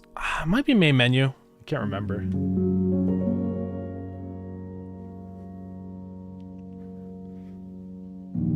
Just sort of an ambient piano type of thing. We can skip ahead. Bedtime. I didn't make any of this music, just as a heads up. Sorry if that's loud. It's probably really loud. Let me turn down my desktop audio. I don't want to deafen all you guys. This is one of the first ones I think we had in the game, or close to one of the first, maybe.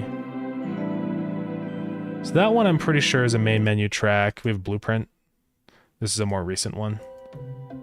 This is for our automation zone. A lot of these are. Bygone Timber. This is a special one. This is for the Tree of Wisdom. I actually made this. So this is not Ace making this one. That one's kind of quiet. Dark Side of the Moon. That's the main menu one I think we're just listening to. Dreadcap Boss. So this is the track for Dreadcap. He's one of the bosses in the dungeons.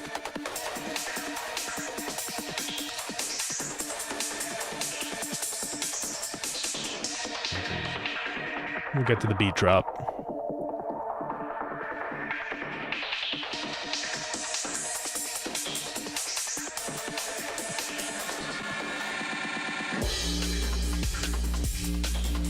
Yeah. So that's that one. Then we have the Spore Boss track.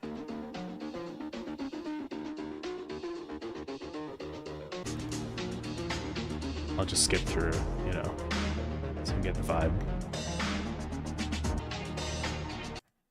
And then just a bunch of other ones. These are old dungeon tracks. Symbiotic Machine, Temple Lab. Some of these are only for the second level of the dungeon. Twinkling Void. That's Automation Zone track. I think we actually use that for the trailer. Yeah. Yuck Puddle, I think, is a dungeoning one. Yeah, this is for the lab. There's a whole bunch. And then Lounge, this is for the Space Hub. There's like NPCs that you can go to and talk with there. I think Grassroots is in there too. I know Fountain Wishes definitely is. So yeah, that's the music. Pretty epic. Yeah, Ace has been the one working away at all that, so cool stuff. Let me fix the desktop audio volume now. Hopefully I didn't make everyone go deaf. But yeah. So Oshik, your problem with the thing is when you zoom in. Yeah, you're saying the warping is unnoticeable on a bigger screen. I mean, I can check on that. Something special about a stylized game with great music. Yeah, I totally agree. Like, I love like the soundtrack and Cult of the Lamb and stuff like that. I think it really fits really well with the game. I mean, a bunch of games have great soundtracks. Cult of the Lamb is great. Of course, Minecraft is epic, but I wouldn't really call that an indie game at this point.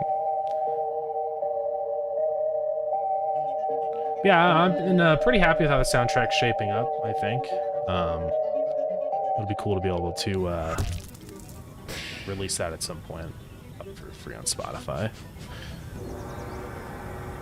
So, Lever Squirrels, thank you for the follow. I appreciate it. Hollow Knight is one of my dearest games. Like that? Oh, yeah. I haven't actually ever played Hollow Knight. Like, I have it. I think I even have it installed, but I just... Oh, no, I don't yet. I need to play it. I've been meaning to. Is the new one out yet? I don't know. Or is it still it's still work in progress? It doesn't say anywhere. Well, I'd have to go check their page. It looks like it's still not out yet. Summer Song or whatever it's called. Is that what it's called? I think that's what it's called.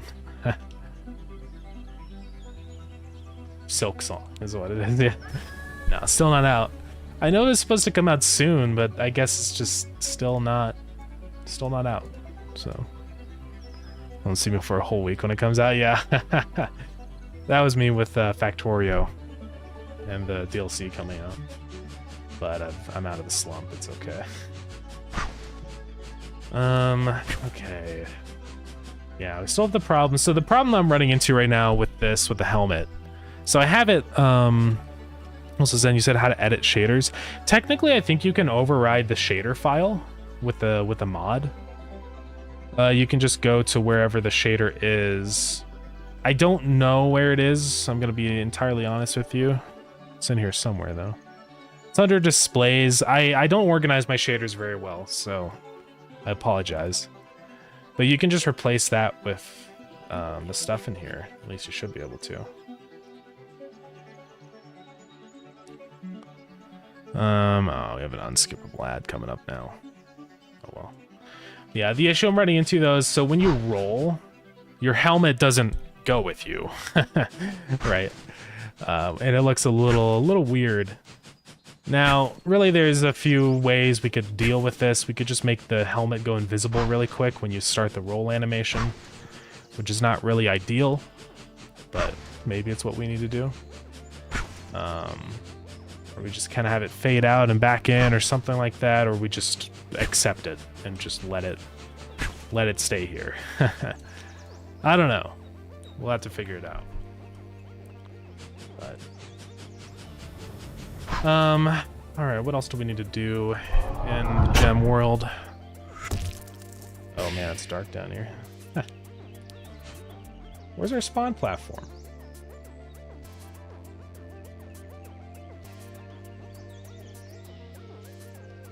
Can't do this to me. Oh, I still have it. That's set minus 2,000, 20,000. We're good.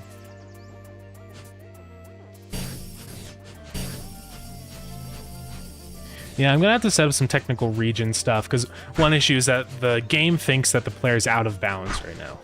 Like I'm locked vertically. I can't move up and down, and so that's kind of a problem. I'm gonna have to change like where that's centered around.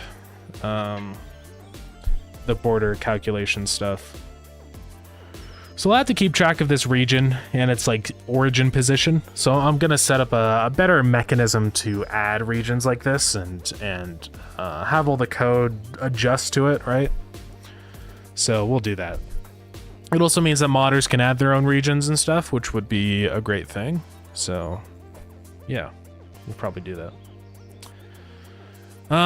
Let's wait for this ad to be over, then I'm gonna end stream because we're at the 4-hour mark now. The 4-hour Markiplier. I might as well just go start looking for people to raid while the ad goes. So let's mute twitch.com. We got a whole bunch of options today.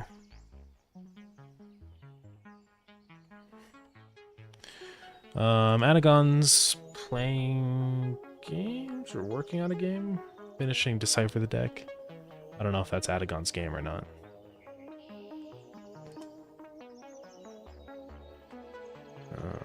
Bad Cop.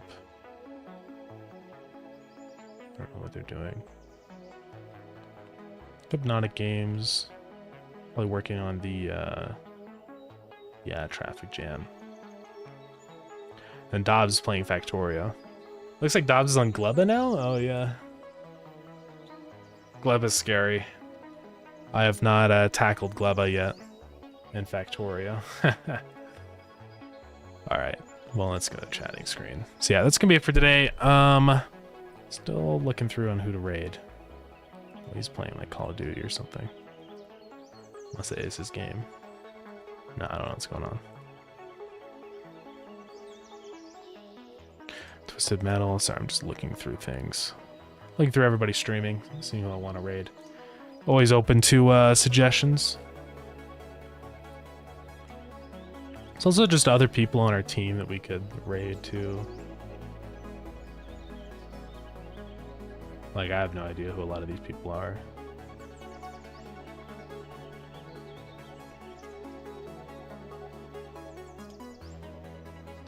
A lot of them aren't even doing game dev stuff. Yeah, they're all just playing games. Which is fair. The Whitechapel. I don't think I've rated this person ever before. Why not? They're doing some cool pixel art stuff, it looks like. Oh yeah, that's pretty cool. They're pretty good at animating, aren't they? Let's go raid them. Yeah, that's gonna be it for today. Thank you everybody for coming to the stream. I appreciate it. And for all the raids today. I really appreciate that. So yeah. But I'm gonna start this raid, and yeah, we're gonna head out. I'll be here tomorrow on Saturday. Don't know what we're gonna be doing. Probably just more planet stuff. Maybe we can start diving into decorations or even resource nodes on this new planet. It's gonna be a lot of work to get this planet set up and going, I'm gonna be honest. because there's a lot of things that we have to add. But hopefully we'll get there before December 19th. We'll see. So, yeah. Alrighty, well, I am going to go raid Whitechapel. And, yeah. See you gamers tomorrow. Buy Starground if you want. Join the Discord if you want.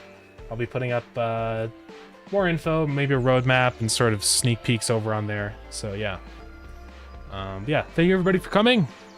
And let me click the button so the raid starts queuing. Gotta wait. We have to wait 6 seconds. Okay. Thank you, gamers, and have a good rest of your day. Bye-bye.